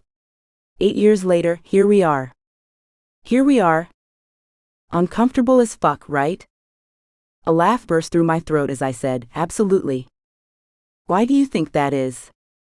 I sighed and leaned back against the chair. You know exactly why, Liam. We haven't talked in over 10 years. The way we left things was ridiculous, and we're not the same kids we used to be. I beg to differ. Of course you would. I rolled my eyes at him. You're still as beautiful as you were the first time I saw you, he said suddenly, and my heart leapt in my chest. But the reality of the situation came in and cooled my cheeks. You're not allowed to say things like that, Liam. Why not? Don't you think I've been quiet for long enough? Yeah, I did. But a decade was past the point of no return. You shouldn't have been quiet in the first place, I retorted and took a sip of my wine. He didn't have anything to say after that, so we ate our meal in silence and left the restaurant a short while later. I had a burning pain in my chest as I walked to the car, but I couldn't make it all the way there. I simply stood against the bricks of one of the nearby shops, staring at the ground. Cass, Liam's voice broke through the pain in my heart and I glanced up at him. Please take a walk with me. Where to? Just down the sidewalk. I think we should talk. Oh, really? Now you want to talk. We spent the last 15 minutes in complete silence and now you want to talk, I said bitterly and crossed my arms. Please? Fine, I agreed and set off down the sidewalk of the hip Baker area with him. He led me down some steps to a small sunken parklet that had paths lined with benches and trees strung with white lights. I was grateful I wasn't wearing a tight skirt this time, because frankly I'd had enough of stairs to last me a lifetime, which reminded me of something I wanted to ask Liam. I have a question, I said as we reached the bottom of the steps and Liam turned to me. This should be interesting, he chuckled. How do you manage those steps in front of your building every day? I nearly died the first time I was there, I asked. I've never walked up those steps, he answered with a grin. I frowned at him, demanding an explanation. There's a side entrance to the building from inside the parking garage. I threw my hands up in the air. Oh my God. Why didn't anyone tell me? Only staff is permitted to use that entrance. They get a special parking pass. I narrowed my eyes. He motioned to follow him, and I did, slowly walking beside him as we made our way along the path. There were a few people in the park, but walking beside Liam made me feel like we were the only two people in the world. I knew I shouldn't be thinking things like that, but being here with him dug up all my old feelings for him. Somehow it didn't matter if he hurt me, the past felt so long ago now. But I knew better than that. Well, my head knew better than that. My heart was still hoping that this man I'd loved for so long would be the one for me. Do you like it here in Denver? He asked. It's nice, I suppose. I like it here, but sometimes I miss the wide open spaces, knowing everyone in town. I sighed. To be honest, I'm still not used to the city life. I've always been a small town girl. Liam smiled as he thrust his hands into his trouser pockets. That's the best kind anyway. Women in the city are ferocious and pretty tenacious when it comes to getting what they want. Give me a small town girl any day. His lips grimaced, as though he were saying that those women were unpleasant. I don't believe they're all that bad. You've been here long enough. You probably have women lining up to date you, I chuckled. Liam scoffed and shook his head, and it was clear something was weighing on his mind. Yeah, women just love someone who has a pending lawsuit for sexual harassment. My chest tightened with worry. Do you want to talk about it? I asked. God, no. I don't want to disgust you, he sighed. It wasn't supposed to be like this. Like what? We were supposed to be celebrating your new job, but it's being screwed up by all the shit I'm going through at the moment. I could feel Liam's frustration, and it was authentic. This isn't a screw-up. I'm still here even though I'm not quite sure why. Liam glanced down at me and stared for a while as though considering my words. We walked along the path in silence for a few seconds, then his hand brushed against mine. I was pretty sure it was by accident, but my body responded in a way that it hadn't TP anyone in a very long time. Liam's presence, his voice, everything about him called out to me so loudly I couldn't deny it. My head was screaming at me to ignore the silly feelings, but it was hopeless. My entire body was alive with him by my side. His hand touched mine again, and this time it wasn't by accident. I turned to look at him, and he gazed down at me, his eyes sparkling. Moments we'd spent together flashed through my mind, and it made me even more confused. Thunder rumbled in the distance, and then lightning crashed across the sky, which made both of us jump. Liam glanced up at the threatening sky. We have to go. I jumped again, not hearing him properly. What? We have to go. There's a storm coming, he pointed to the sky. Okay. We took a few steps in the direction of the car, and rain began pouring from the heavens. I let out a squeal as goosebumps rose all over my skin, and we made a run for it across through the park. My hair was slicked to my head, and I was shivering cold. Quick, follow me. Liam grabbed my hand and tugged me towards the closest place with shelter. It was a small boutique hotel, a few blocks from our car. Oh my God, that came on us quickly. I laughed as I stared down at my outfit. We were soaked from head to toe, and as I met Liam's gaze, we began laughing like a couple of school kids. I glanced back at the park, which I could barely see through the sheets of water falling from the sky. The rain was coming down in bucket loads. I turned to Liam. It looks like we might be here a while. You want to get a room? I froze. Was he serious? The audacity he had to think that I would get a hotel room with him. I couldn't even believe he'd suggested it. It was absurd. And yet here we stood, having been given a second chance. How could I say no to this? So despite my misgivings, I found myself nodding. Sure. What did I have to lose? Chapter 6. Liam. It was a long shot, of course, and part of me was joking. But when she actually agreed, it shocked me into another dimension. My heart pounded in my chest as I stood at the front desk, handing my credit card to the young man on duty. The guy handed my card back to me and retrieved the key card behind him. He placed it on the counter and slid it towards me. Room 7. Thank you. I pocketed the card and turned to Cass, who stood by the door, looking at the rain falling outside. Cass? She glanced over her shoulder, then turned to me. She didn't say anything, but the atmosphere around us was electric with expectation. She followed me down the long corridor leading to the staircase, and I heard her laughing. Stairs everywhere, I joked, which made her laugh even more. We found our room quickly, and as we stepped inside, I was pleasantly surprised. The inside of the room was well lit, with a large window overlooking historic Broadway. The king bed was covered in an unusually luxurious comforter, and plush, puffy pillows were stacked against the headboard 2 deep. There was a small seating area with a love seat and coffee table, and a television mounted against the wall. Understated elegance was the theme, apparently. This is nice, Cass whispered and turned to me. Who would have known it? I dug my hands onto my pockets and glanced at her.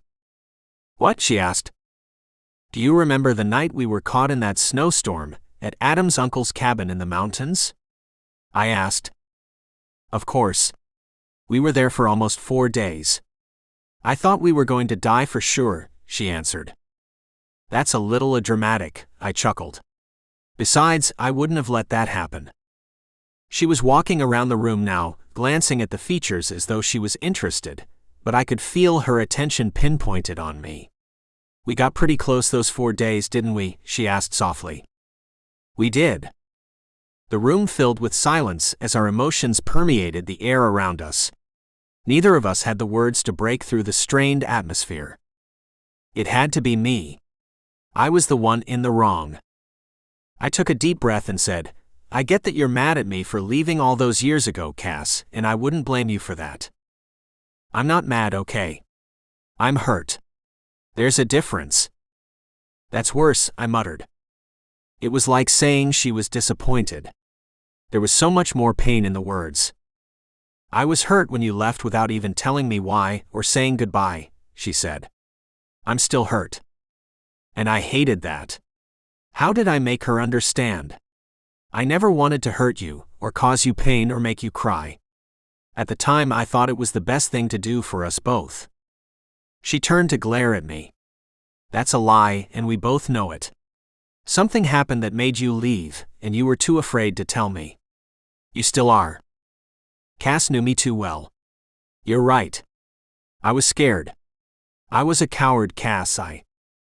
She held up her hand. Just stop, okay? No, it's true. I loved you, and I left you.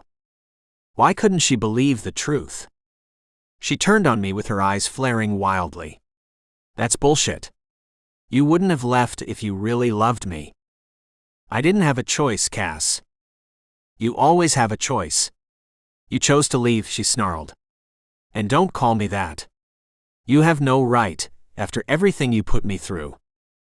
I wasn't sure whether it was rage, passion, or a mix of both that caused me to storm forward, grab Cass's waist and pull her close to me. I had to make her understand. She angrily grabbed onto my shoulders as though she was going to shake me. I froze as her fingers dug into my flesh, thinking she was going to push me away, but she didn't. Instead, her hands wrapped around my arms and she kissed me back, igniting my entire body. Her lips were sweet, the warmth of her body making me ache for all the time we spent apart. Our kiss turned savage. All the anger and frustration from the last 10 years had taken us over and turned into unbridled passion.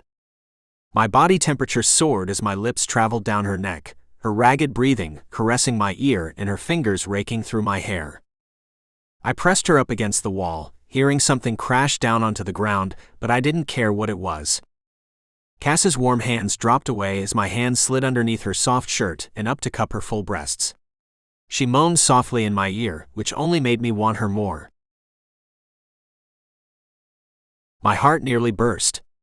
She was the most beautiful woman I'd ever seen. I couldn't hide from the truth anymore. I was still in love with her. Not even 10 years without her could change it. Truth be told, Cass had always been with me in my heart.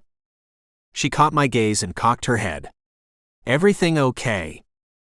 I nodded. "Everything's perfect." A slow smile formed on her lips as she quietly nodded in agreement, and slid off me to roll onto her back beside me, grabbing the sheet and covering herself. "Oh, now you're shy," I joked. My stomach tightened when she gave me a half-hearted smile. I wanted to ask what was wrong, what was going on in her mind, but I didn't. Mostly because I didn't want to know the answer. So instead, I relished the silence, albeit awkward, by just being with her. I lay still and the moments ticked on, the atmosphere getting colder and more stale. Not even our first time in the back of my dad's truck had been this awkward afterward. It had been awkward, don't get me wrong. Most first times are, but this was different. "The rain stopped," she pointed out quietly. I nodded. That was one way to break the silence, I supposed. "I should probably take you home." I sat upright and slid off the bed. "Yeah?" We got dressed in silence, somehow avoiding eye contact with one another altogether, which made me uneasy. Was she ashamed? The ride home was just as bad. We didn't speak at all, and she spent most of the drive staring out the window. I was worried. Mostly about what she was thinking. Cass had always been ruled by her head. It made her intelligent, but it also meant that she liked to be in control of every situation. She wasn't one to take a risk, and what we had done was definitely not calculated or planned in any way. The radio played softly in the background, and as fate would have it, or whatever twisted force ruled the world, our favorite song when we were together started to play on the radio. I noticed her shoulders relax, but as I opened my mouth to say something, she immediately tensed again. It'd be better if I didn't say anything, I knew. If I did say something, I would fuck everything up completely, and perhaps for good. Plus, it appeared she was close to tears. I may not have been a part of her life for 10 years, but I still knew all her facial expressions, including the one where she was about to cry. The song ended as we pulled into Cass's street, and I stopped my car by the curb, right in front of her house. "Cass? Thank you for tonight," she said as she undid her seatbelt. "You're welcome," I said, not wanting to push the conversation past her comfort zone. Judging by the expression on her face, she was way beyond the limits of being comfortable. She opened the car door and glanced back at me for a moment. I held her gaze, not saying a word. Then her shoulders fell, and a sigh escaped her lips as she climbed out of the car. She muttered, "Good night, Liam," before slamming the door. Fuck. I watched her walk up the steps in front of her house and go inside, all the while scolding myself for being such an idiot. You should have said something, anything. I drove away, sadness dragging at my spirit. Maybe this was the way it was supposed to work out. Who knew? Chapter 7. Cassidy. A few days after my roll in the hay with Liam, it was my first day at my new job. I blinked open my eyes, and a beam of sunlight flashed directly onto my face, blurring my already hazy vision. I groaned as I rolled over, the familiar softness of my sheets wrapping around me. I stared at the clock beside my bed and sighed. It was 2 minutes before my alarm was supposed to go off. Damn it. I sat up in bed, and images of my time with Liam flooded into my head, along with a huge wave of sadness. It had been one of the greatest nights of my life, but also one of the worst. And more importantly, it had been a mistake. Sure, it had been amazing and spontaneous, and if it wasn't for Liam being Liam, I would have gone my whole life without a memory like it. But it was still a mistake. I sighed and slid back down beneath the warmth of my covers. I couldn't believe that Liam had nothing to say to me in the car, while our favorite song had played on the radio. Or even when he dropped me off. No words, no explanation. Nothing. As usual. And for 2 days following, he hadn't called me either. I only had myself to blame if I'd thought he could change. I glanced at the outfit I'd hung on my closet handle. I couldn't put it off anymore. Okay, get up. I climbed out of bed, made myself a cup of coffee, and glanced at my phone. There were no messages or calls from Liam. Still, disappointment hit me like a punch to the gut, and I groaned aloud. Stop being so pathetic. Maybe he'll call today. Isn't the rule for guys to wait 3 days before calling? I shook myself to clear the thoughts. I had bigger fish to fry today. Today was my first day at Hartman & Cole, and I was determined to have a great day. I also had to swing by the hospital to make a payment. Mr. Hartman's signing bonus had been more than generous, and would definitely cover the next few months. I'd almost burst into tears when he told me that. And even better than that, after signing the contract 3 days ago, the balance was already reflected in my bank account. I was truly grateful, and I had no words to properly express it, so I figured the best way to show my gratitude was to work hard. Within the hour, I was dressed in a chic outfit, my hair swept to the side, and despite everything that had happened, I was feeling confident. I drove to the hospital and walked along the corridor until I found the billings office. Good morning, ma'am. May I help you? The young woman greeted me with a warm smile. Morning, I greeted in return and took out my wallet. I'm here to make a payment for the account of Nathan Moore. I'm his sister and responsible for the account. Of course, she answered and typed on her computer keyboard. She took my card from me, swiped it through the machine. The relief in my heart knowing I could pay this bill was overwhelming. It felt like a mountain had been lifted from my shoulders. There you go. Thank you. I left with a smile and made my way to Nathan's room. When I opened the door, I saw the doctor standing beside Nathan's bed. Hey Cassie, Nathan said with a welcoming smile. You look nice. I winked at him and approached the doctor. Good morning, Dr. Andrews. Good morning, Cassidy. How is everything going? I asked. Look, Nathan said excitedly and pointed to his feet. As soon as I saw the wiggling of his toes, I stopped abruptly and bit my bottom lip. Oh my God. Yeah, pretty impressive, right? He grinned proudly. Doctor, is this normal? I mean, I'm not complaining or anything. I just didn't expect him to be able to do something like that so soon. Nathan is a strong-willed young man, the doctor answered as though that was the entire answer to this incredible puzzle. I couldn't help laughing. Don't I know it?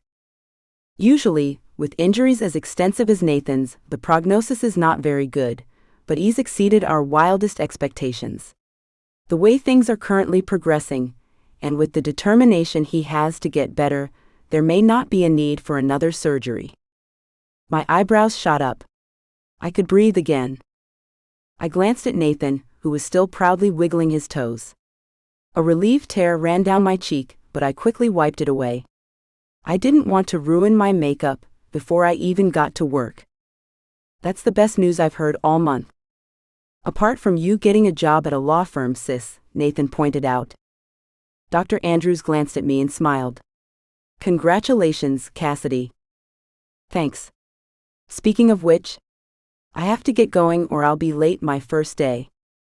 We wouldn't want that, Nathan said with a touch of sarcasm. Thanks for stopping by, Cassidy, Dr. Andrews said. No, thank you for giving us such great news. The doctor glanced at my brother. It's Nathan you have to thank.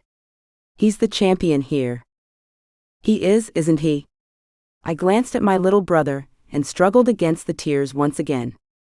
Sure, he was 22 years old, but he'd always been far wiser than all his peers.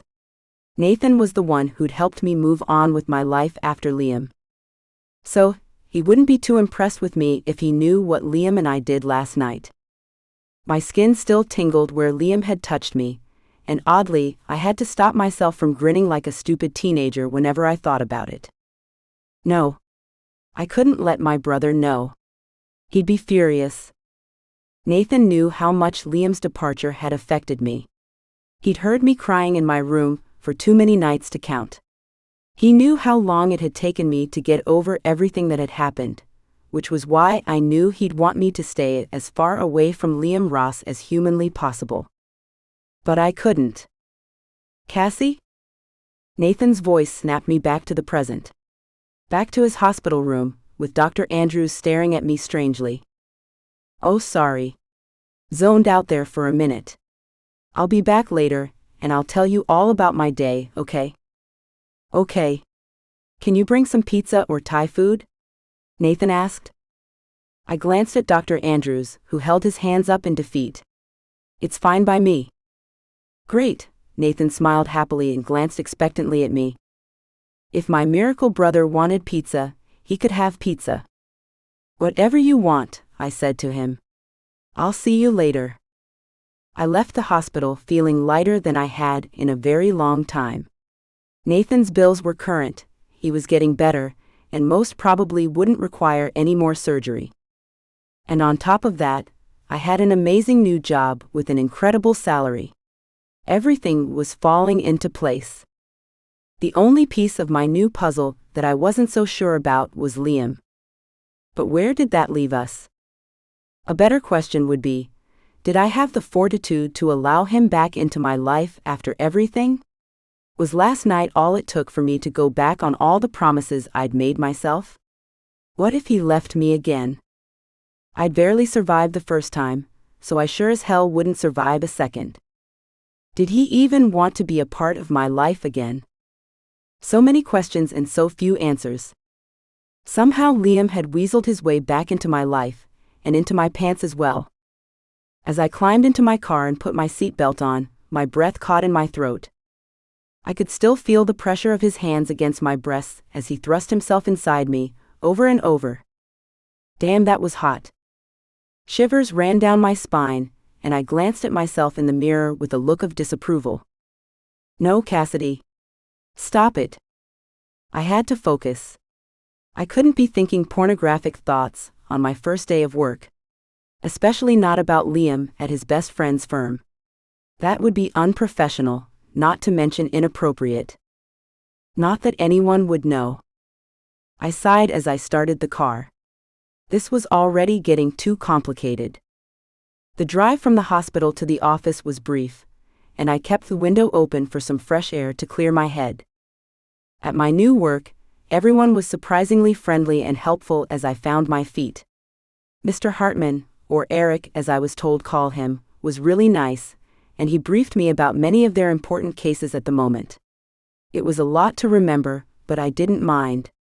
This kind of high-stress, busy environment was what I had always desired. I loved it already. At lunchtime I took out my phone and texted Liam, even though I knew I shouldn't. I couldn't help it. I wanted to meet up with him. I had to talk about last night, and what it meant for us and what it meant to him. I used to understand Liam so well when we were younger. I knew how to read his physical cues, his eyes, and all the subtle hints on his face that most people missed. Now I was a little out of sorts. I didn't know what to expect, or what he was thinking anymore. Boyfriend trouble, Cassidy? Hannah, one of the paralegals, asked me as she sat down next to me. I glanced up from my phone and pursed my lips. No, I was just texting a friend. You were pretty zoned out while typing that message, she pointed out. It's nothing, I shrugged, not wanting to explain my whole life story to a practical stranger. How's your day so far? Not too much for you to handle? Lennox, one of the managing partners paralegal, asked. No, quite the opposite actually. It's exactly what I hoped it would be. My previous job was much less stimulating, and I was bored out of my mind. Plus, I loved business law in college, so this is right up my alley. Eric said you were a UC Denver girl, top of your class. That's impressive, Hannah pointed out. I glanced at Hannah, who was the same age as me, but so different in appearance. She had glossy black hair, olive skin, and high cheekbones. Her big brown eyes and pink lips reminded me of my Colombian roommate. I'd always envied her beautiful skin and features, and the way she had the college guys hanging on her every word. Hannah was also one of those girls, I could see it as clear as day. And the worst part was, I was totally envious of her as well. But there was one thing no one could take away from me, and that was graduating at the top of my class. Thank you. Why didn't you just become a lawyer? Lennox asked, and glanced at me after taking a bite of her sandwich. What kept you from law school? Hannah also chimed in. I pursed my lips and lowered my gaze. I was going to go, but I took a deep breath and ran my fingers through my hair. My mom got sick and I had to go home. An awkward silence filled the air and Hannah said, I'm so sorry. It's okay. You didn't know. I glanced at everyone around the table. None of you did, so stop feeling badly. Is your mom okay now? Keith, another paralegal asked. Keith, Hannah muttered and gave him the side eye. Sorry, Keith muttered. I cleared my throat and stood up. I need to make a quick call. Excuse me? No better time to call your ex-boyfriend whom you recently slept with than when you're already drowning in self-pity, right? I dialed Liam's number and waited for him to answer. Hey, it's Liam Ross. I'm not available right now. Please leave a message, and I'll get back to you as soon as I can. Alternatively, call the office if it's urgent. After the beep, I said in a lowered tone, Hey Liam? It's Cassidy. I was hoping you'd have replied to my text, but I guess you're busy with work. I'd really like to get together after work, if you can. Call me back, please. It's important. I ended the call and took a few deep breaths.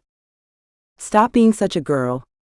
My imagination was off to the races, running wild with conclusions. All because he hadn't texted me back. I tried to find my calm. Did it really matter that he hadn't called back? Yes. There were 100 possible reasons why he wasn't answering his phone, and considering we'd slept together once, I really needed to calm down. My stupid brain considered calling his office for a moment, but I didn't want to seem desperate. So I focused on my next task and pushed Liam to the back of my mind. I was a pro at doing that. I'd been doing it for over a decade now. I went about my day, and even managed to leave my phone in my bag in the staff room, so that I couldn't keep checking it. If he called, he could leave a message just like I had with him. The day passed quicker than I thought, and I was even complimented by Eric, who was impressed with my work, which meant a lot to me. After I picked up some Thai food for Nathan, I headed over to the hospital. I glanced at my phone every so often, but there was nothing. No phone call, no text, no message from Liam.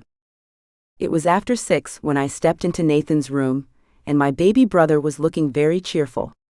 I put on my brave face and told him all about my day. How much fun I had, how nice the people were, and how much I had already learned. Nathan was happy for me, and we had a good 2 hours together. Of course, I didn't mention Liam, because I knew how Nathan would react. I didn't know how long I could keep the truth from him, because I really didn't like keeping things from my brother. He was the only family I had left. But as his big sister, it was my duty to shift my personal problems aside and stay upbeat and positive for him. I could deal with Liam later. Right? Chapter 8. Liam. 2 calls. 4 texts.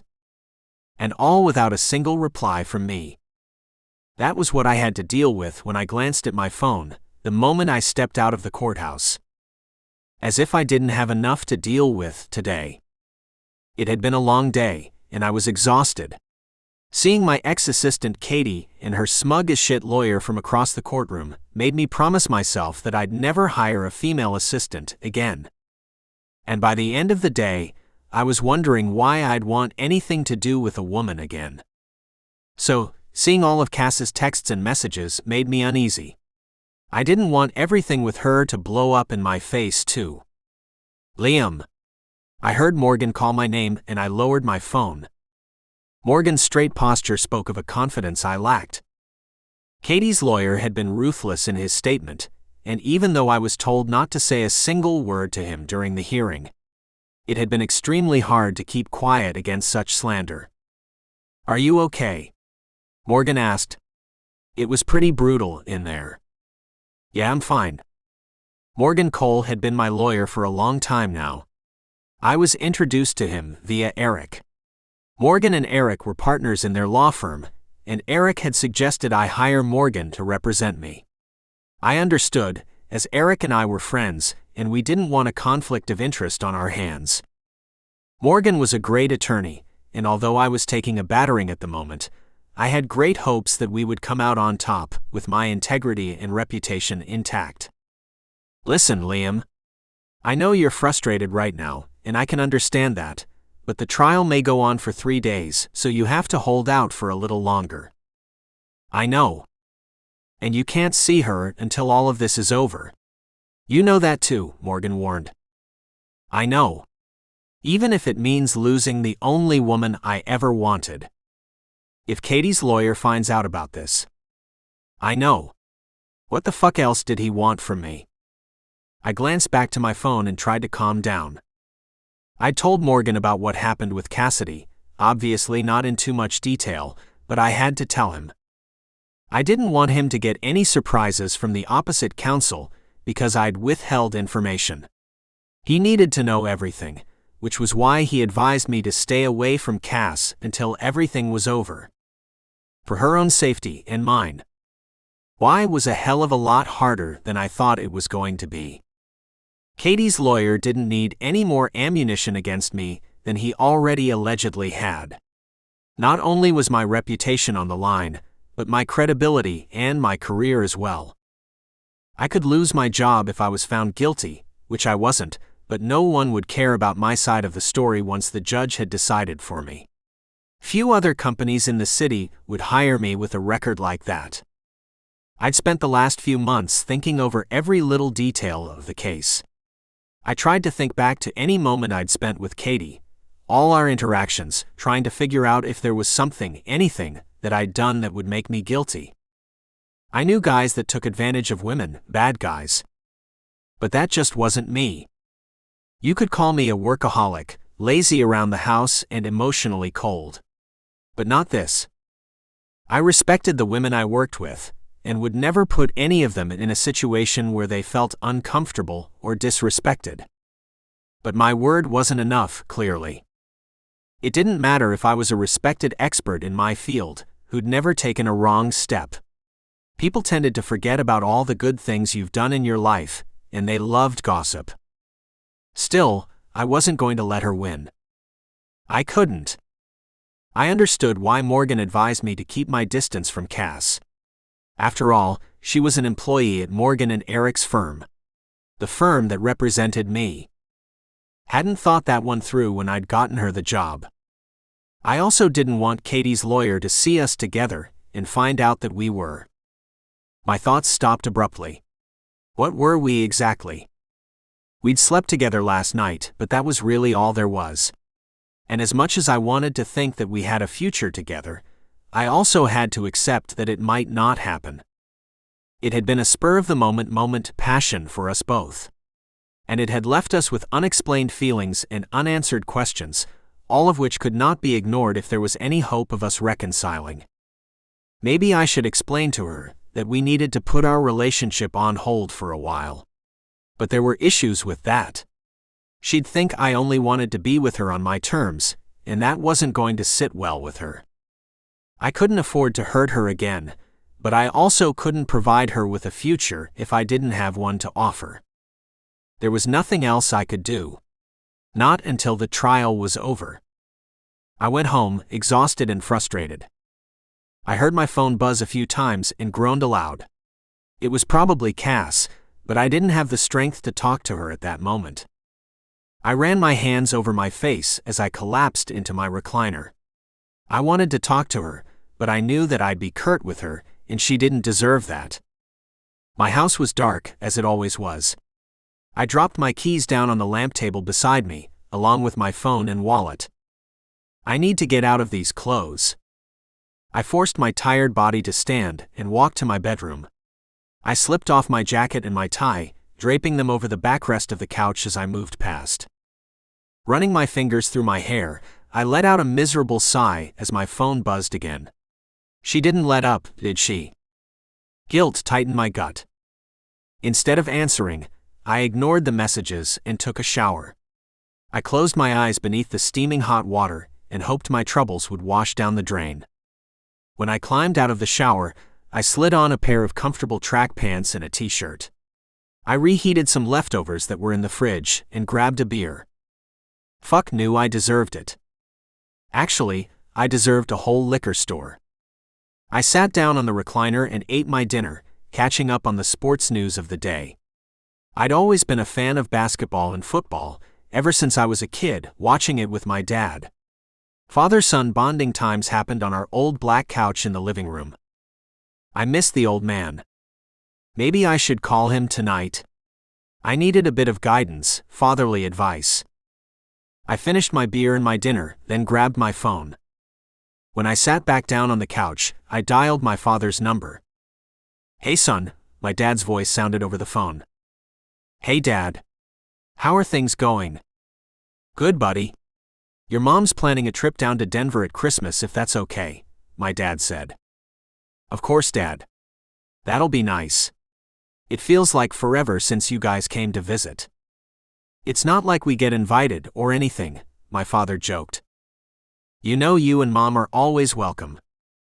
My father scoffed and said, "Oh, we wouldn't want to impose on your big city life." I rolled my eyes up to the ceiling and ran a hand through my hair. "It's not as glamorous as you think. I'd much rather be sitting on that black couch in your living room, drinking beer and watching football." "Is everything okay?" my father asked. "You sound off." I rubbed my eyes with my free hand. "There's been a lot of things happening." "Besides the lawsuit?" he asked, and my stomach tightened. I hated that my parents had to deal with the lie that I was some sort of sexual predator. "Yeah. Do you want to talk about it?" "Yep. I do. I saw Cassidy a few days ago." "Cassidy Moore?" The surprise in my father's voice was obvious. "Yes, that's her." For some reason, I'd thought my dad would forget who Cass was, but then again, she was kind of unforgettable. "You haven't spoken about her in a while. How is she?" "She's great. She just got a job at Eric's firm as a paralegal. She's just as beautiful as the last time I saw her." "And? How'd it go seeing her again?" I shifted in my seat and shrugged my shoulders, even though my dad couldn't see me. My dad knew the complicated history with Cass and me, as well as the circumstances around how everything ended. He also knew how much it broke me, leaving her. It was strange. We talked, we went out to dinner downtown, then we took a walk. Everything felt exactly like it did before. It started to rain, so we ran for cover and ended up at a small hotel. "Liam." By the tone of my father's voice, he already knew exactly what had happened. "I know what you're thinking, Dad. It was most probably a mistake, a big one, but everything I felt for Cass is still there, and seeing her again made it come back even stronger." "So, what are you going to do about it?" My father's question took me by surprise, and I inhaled slowly, because I didn't know the answer to it. "Right now, I can't do anything about it. Morgan told me to keep my distance from her until the lawsuit's settled. I don't want people to think I'm a scumbag." My father scoffed and cleared his throat. "Does Cassidy know that you're doing this?" "Dad, I can't just tell her." He cut me off. "Liam, she deserves to know the truth." I groaned and put my head back against the headrest and looked up at the ceiling. "She's going to think that I'm full of shit." "And if you don't tell her, then you are," my father pointed out. I could see him sitting at the kitchen table, a cup of black coffee in his hand, dishing out wisdom like only he could give. He was one of the wisest people I knew, and not because he was my father.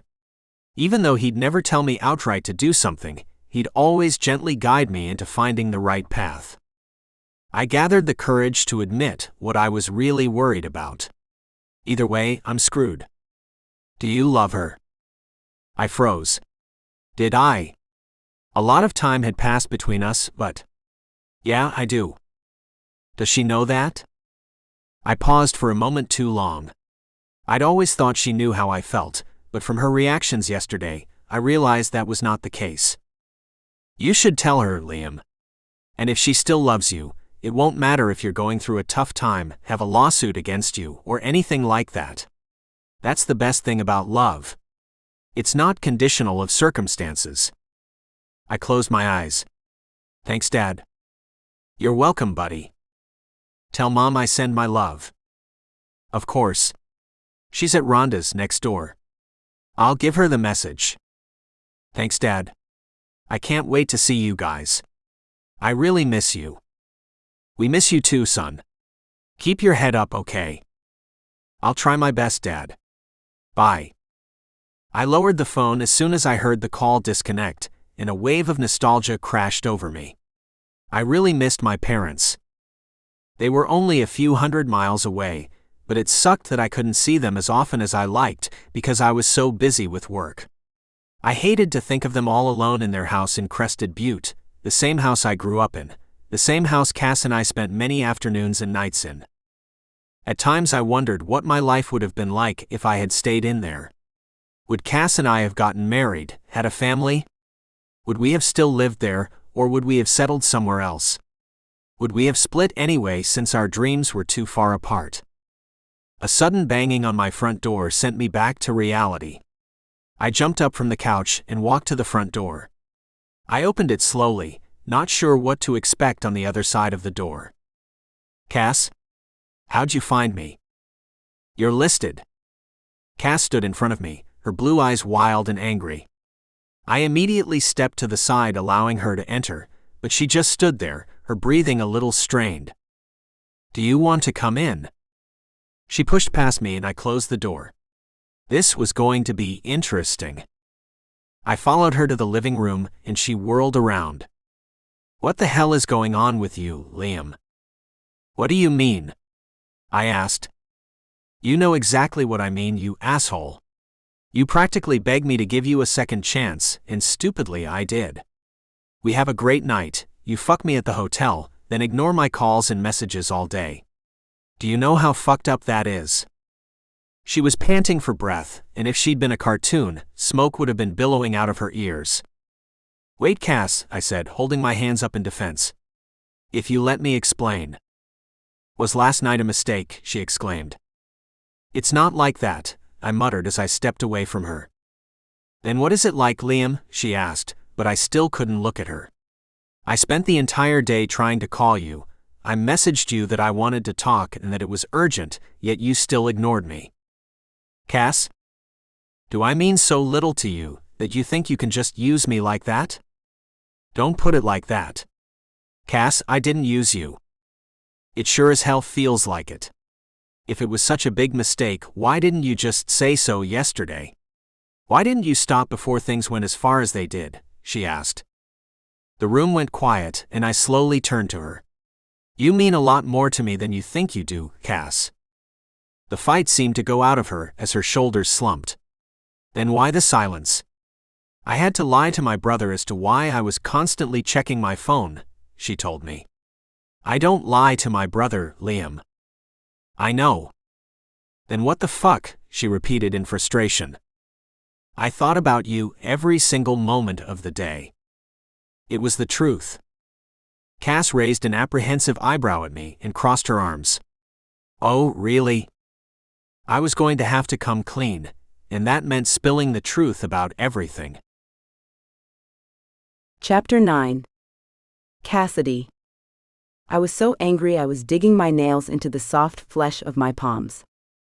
I wanted to scream, throw things, curse up a storm. And the way Liam kept glancing at me, with his gentle eyes and sad frown, wasn't doing me any favors.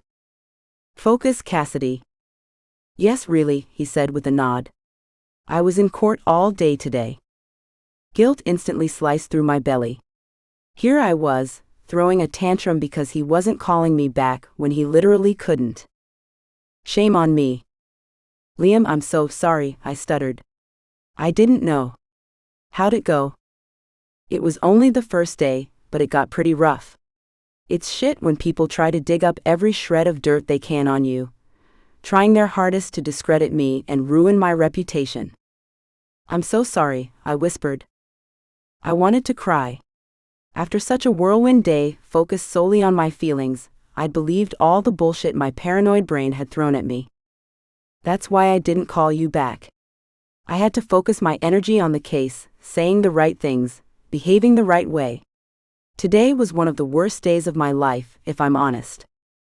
My shoulders slumped as I approached him. I didn't know what to say to him, but at that moment, words were not what was needed. I placed my hands on his shoulders and pulled him close.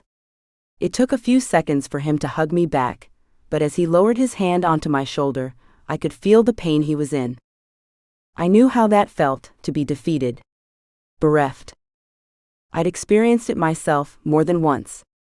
After he'd left me, after my mom had died, after Nathan's accident, after all the bills piled up. All the bad things that had happened to me began when Liam had left. When he hadn't been part of my world, and it made me wonder, was he the key to my life? The integral part that I needed to function? It seemed pathetic that I needed a man in my life to be happy and successful.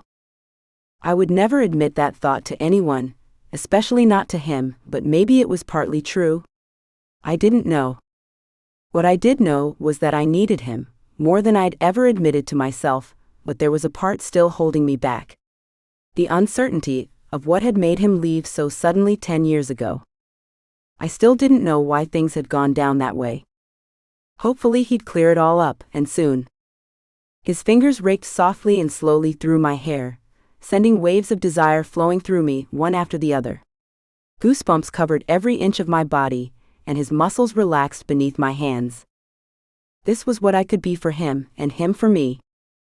A safe place, somewhere I could hide away from the world when things got too much to bear. And I could be that for him.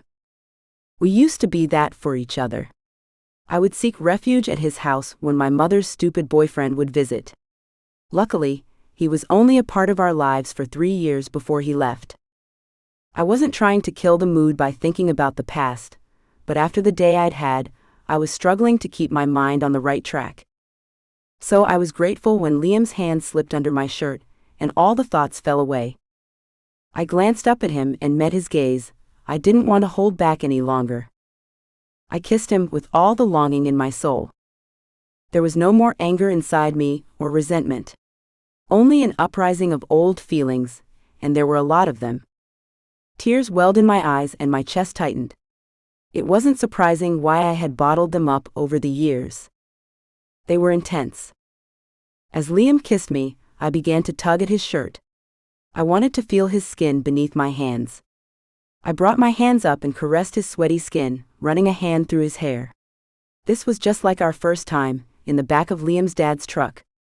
We'd been under the stars and wrapped up comfortable blankets, which smelled like Liam's cologne. Back then we'd talked about our future together, making promises that would never be kept, and vowing we would never let anything tear us apart. That night, I'd hoped that feeling of bliss and happiness would never end. But it did. And so did this one. There was a strange expression on his face, and I turned towards him, worry shooting through my heart. "Is everything okay?" Liam glanced at me intently for a few seconds, before he moved away and sat upright. Without a word, he slid off the bed and pulled on a pair of comfortable shorts, which he'd retrieved from a nearby dresser. "I can't see you anymore, Cass," he said with a solemn sigh. I sat bolt upright, holding the blankets to my chest.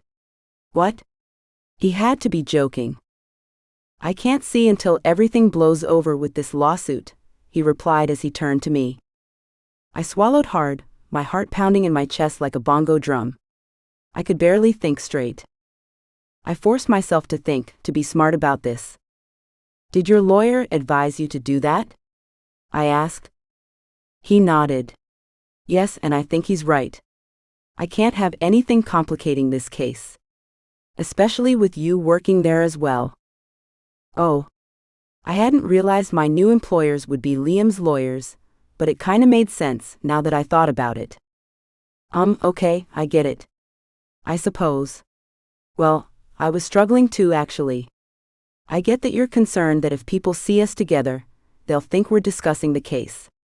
I suppose. That's exactly the problem. I don't want you to get mixed up with all my mess. Any of it. That sounded a bit weak. But I'm here to support you. You have to know I'd stand by you through this, I said, then I realized something. But you don't want me to, do you? Liam sighed heavily.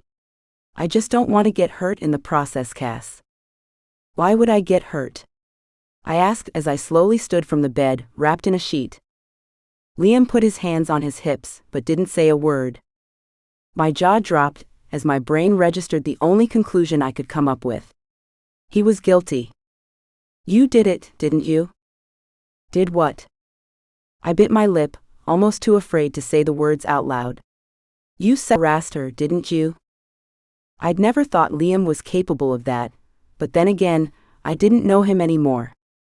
He wasn't the same man I fell in love with all those years ago. He was a different person with a completely different life, and there was no room in that life for me. My heart broke in one almighty powerful crack.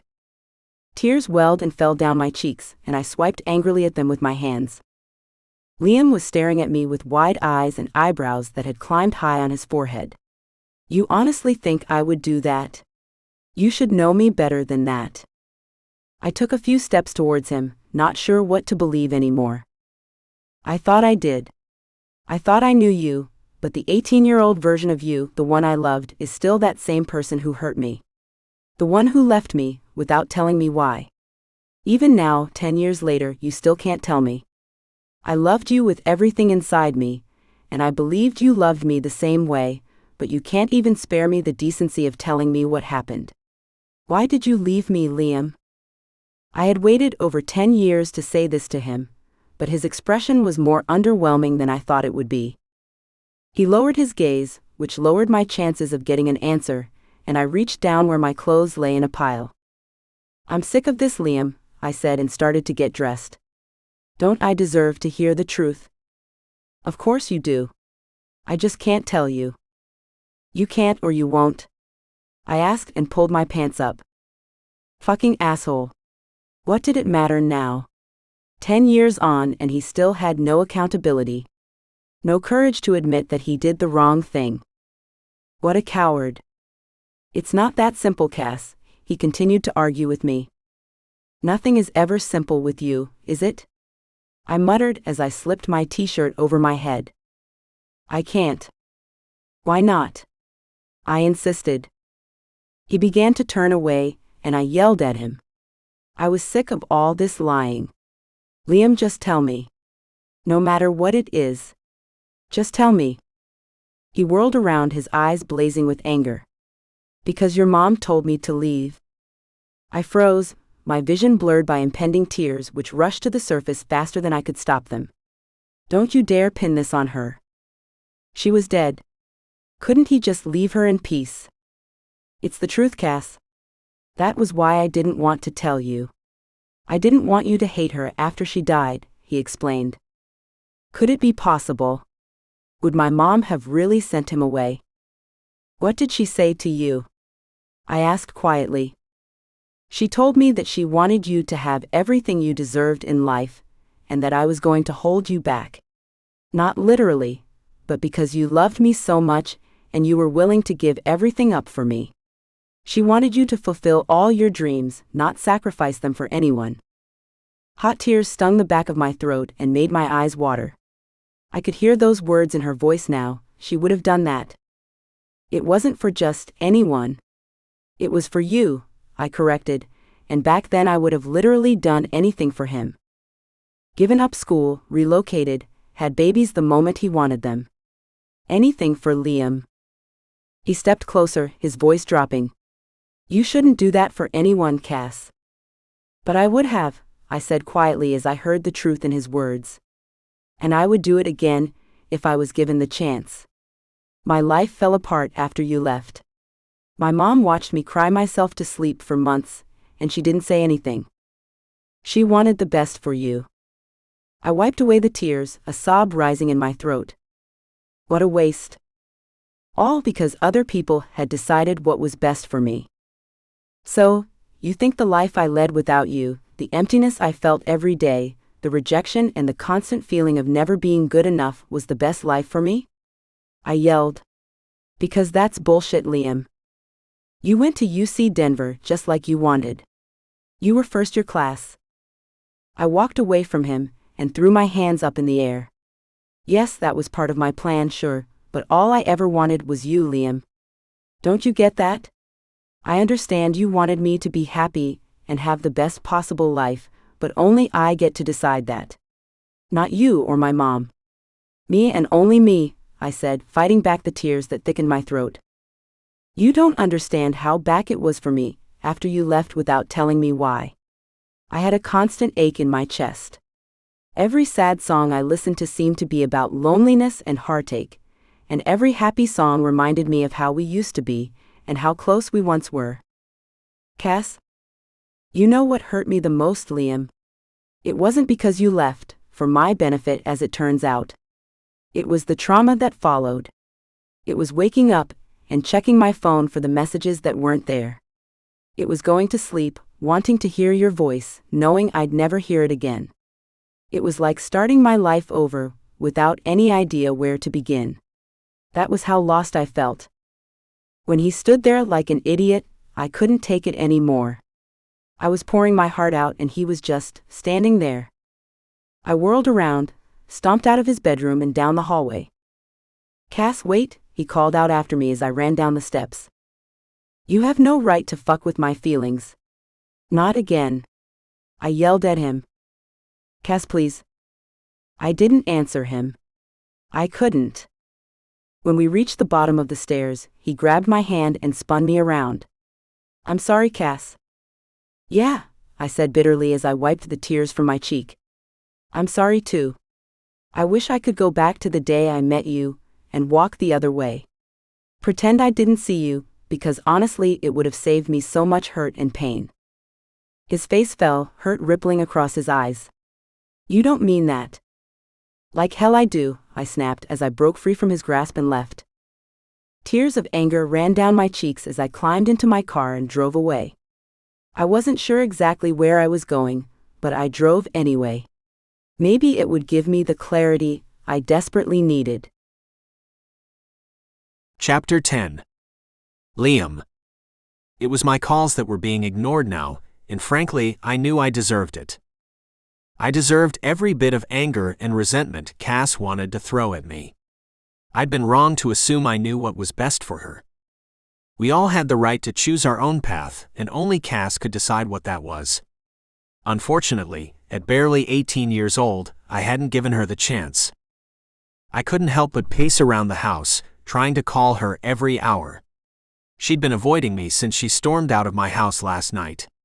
It was Saturday, so she wasn't at work. She was probably at home, on the couch, covered in her favorite blanket, watching a movie that would only made her cry more. She'd done the same thing when she heard her dad was having an affair with one of the women in town, and again when one of her best friends walked away from her after a misunderstanding. I wanted to go over to her house, but I didn't want to make things worse.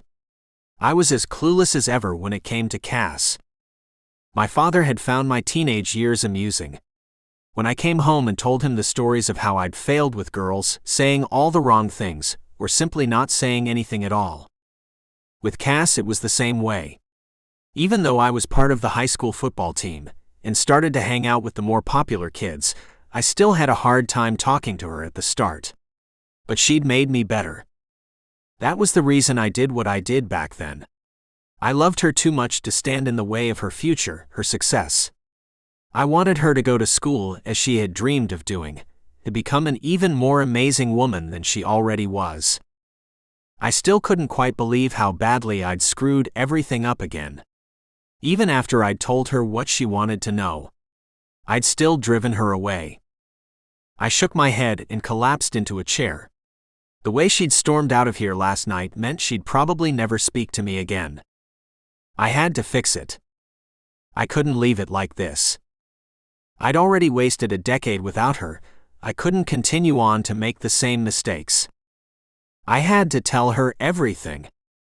Admit that even after all these years, I still loved her. I had to promise that I would never make the mistake of letting her go again. I hadn't stopped thinking about her since the day I'd left her, but I'd been too much of a coward to contact her. I couldn't be that guy anymore. Cass deserved so much more. She deserved better, and that was exactly what I was going to give her.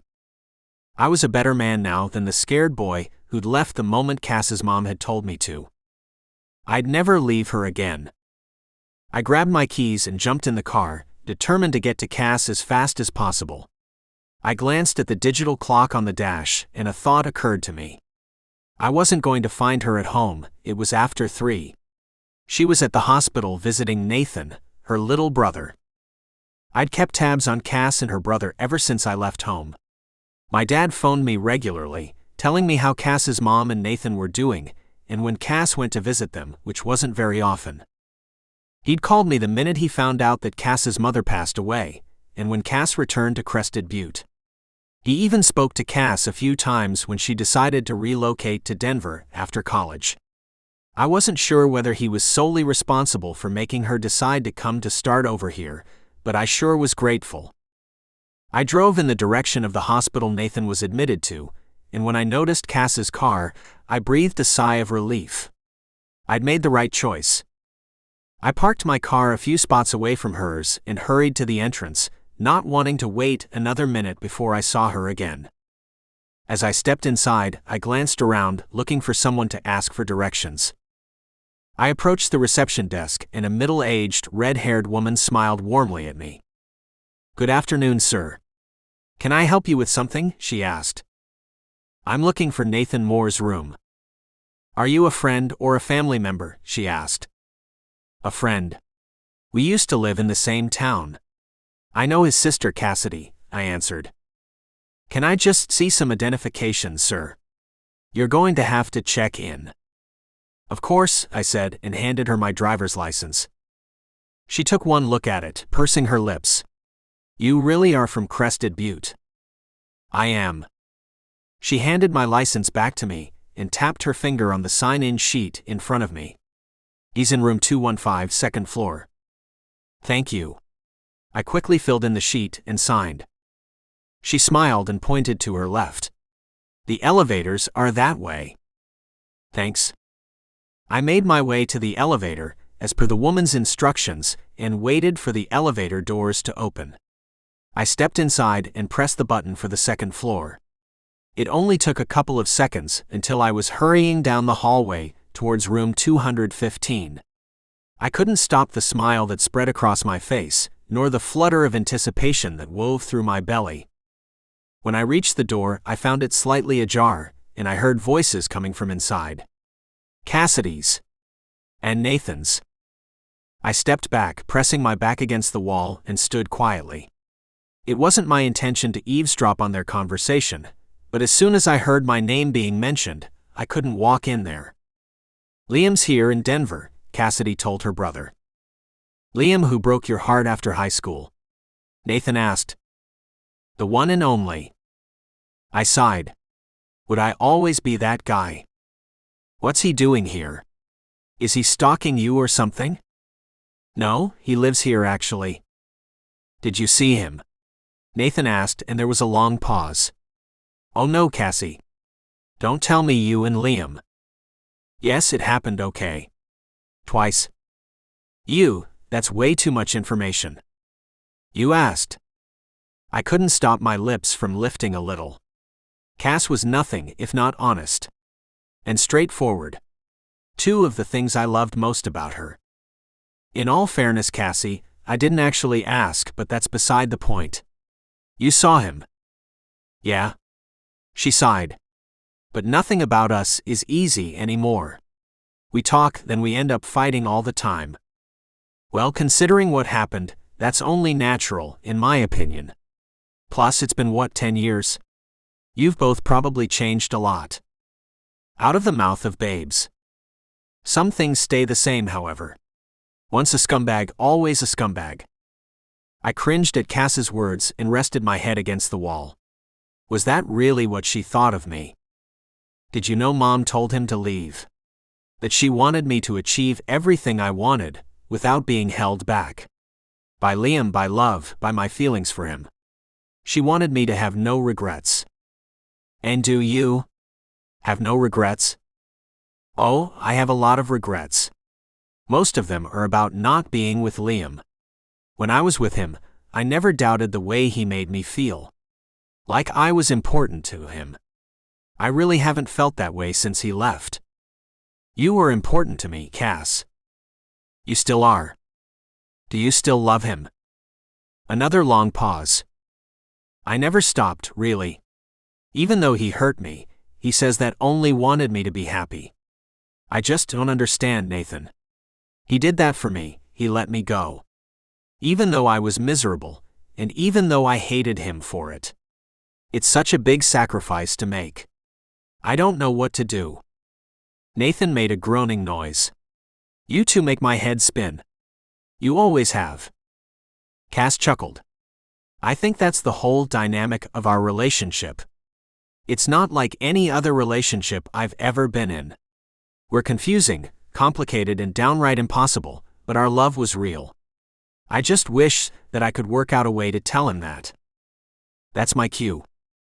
I took a deep breath before stepping away from the wall and approached the door. I knocked on it softly and heard Nathan say, "Maybe you still can." I peered through the opening, and both Nathan and Cassidy glanced directly at me. Cass stood up from the chair beside the bed and stared at me. Her eyes were slightly red, but she looked as beautiful as ever. "Hey Liam," Nathan said with a crooked smile. "What a coincidence. We were just talking about you." "You were?"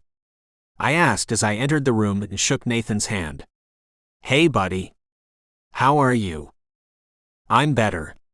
I can wiggle my toes without too much effort. The doctor said that I could go home sooner than planned, which is awesome. Then I get to start with physical therapy to learn to walk again. But I'm looking forward to it. I swear I'm never going to sit on my ass again after this." I chuckled and smiled at him. "I'm glad you're doing better, buddy. That accident was pretty bad." "How do you know about the accident?" Nathan asked. "I have my sources," I shrugged nonchalantly and shot a brief glance at Cass. She glared at me, her eyes narrowed and her arms crossed across her chest. I had to make sure my favorite little slugger was alive and well. "You're still calling me that," Nathan muttered and rolled his eyes. "Some things never change, right, Cassie?" Cass cleared her throat and turned to Nathan. "Will you excuse us for a second?" "Sure, I'll just wait here," Nathan joked. "Good to see you again, Liam." "Same here, Nathan," I said with a grin before Cass grabbed my sleeve and practically dragged me out of the room. We stepped out into the hallway and she walked down to the next door. It was an empty private family waiting room, and we both went inside. She closed the door and turned to me. "What are you doing here?" "I came to see Nathan," I answered. "And I knew you'd be here too." "How did you know I was here?" "You told me Nathan was in Sutter Hospital, and I remembered you told me the visiting times on a Saturday." "You remembered all that?" she asked. "Cass, I haven't forgotten anything when it comes to you. I remember your fluffy blanket, and the way you curled up on the couch every time you were sad. I remember you prefer the left swing on the swing set because the middle one made you feel unsafe. I remember you always chew the tip of your straw before taking the first sip of your soda." I watched as Cass's eyes filled with tears as I spoke, recalling all the things that made me love her more. The little things. The things that mattered. And I remember that purple and red mug you used to have. It was the ugliest thing I'd ever seen, but you loved it. You'd take it along to all the football games I forced you to come watch me play. "I wanted to go," she said in a small voice. "You never told me that. I thought you hated football." "I do, but I went because you were playing. You've always made sacrifices for me, Cass. I didn't want to be the reason you didn't go to college. Who the hell was I to stand in your way? You were the love of my life, and before last week you were the one who got away. The one I would always think of, whether I was with someone or not. The one I would always compare everyone else to. There was no one who came close to you." I took a step towards her and said, "I wanted you to have an amazing life, Cass." "I had an amazing life with you in it, Liam. Why couldn't you see that?" "I did, and I'd loved our lives together. But her mom had been so convincing." "You weren't the only one who didn't feel deserving," I sighed. What are you talking about? She asked. I never thought I was good enough for you, Cass. And when your mom came to talk to me and said it would be better if I left, allowing you to be something better, it just made sense. Your mother never liked me, for some reason. She told me that I was making a rebel out of you. She smiled softly. That's probably because you were a lot like my dad when he was young. Charming, spontaneous. And she was afraid that you would hurt me the same way my dad hurt her. I'm not your dad, I said defensively. I would never cheat on Cass. Never. I know. At least you admit your mistakes. Yes, I answered and approached her. Her hand was inches away from mine, but as I was about to take it, she took my hand instead. Say what you want to say, Liam. Right now. I took a deep breath and looked her directly in the eyes. I'm not going to tell you all the things I have done wrong in my life because we'd be here all goddamn day, but I will say that I'm sorry, truly sorry for the pain I caused you. You deserved better. At that stage, I thought I was protecting you from me, but in actual fact, I was depriving you of the one thing you taught me. To love and be accepted. Cass smiled softly, the tears filling up her eyes again, but she pursed her lips to prevent them from spilling over onto her cheeks.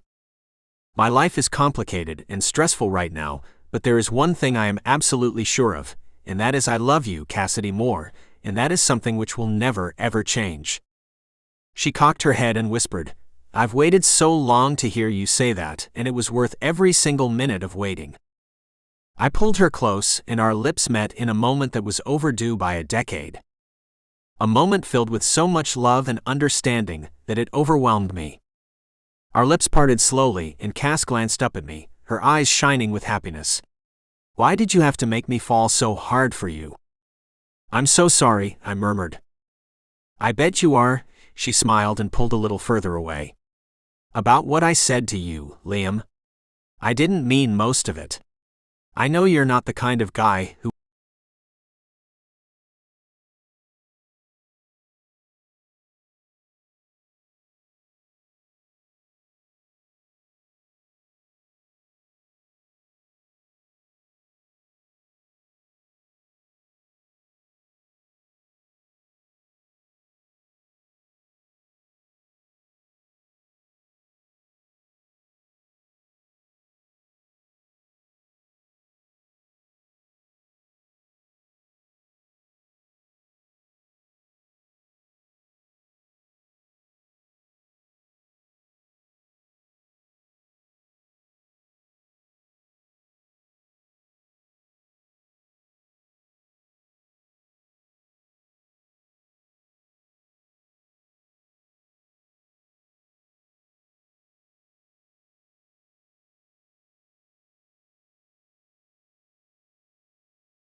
harass a woman, and I'm sorry I insulted you like that.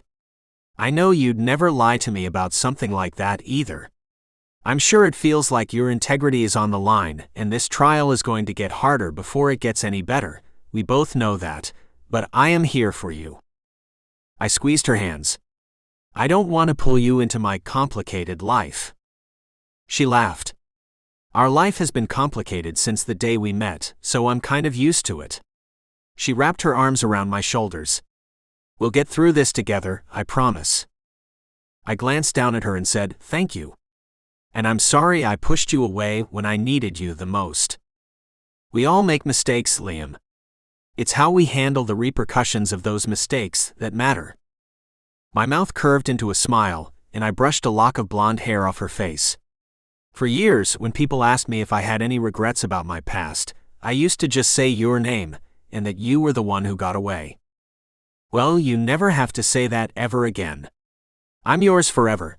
I always have been, and I always will be. She smiled at me, her blue eyes sparkling with sincerity.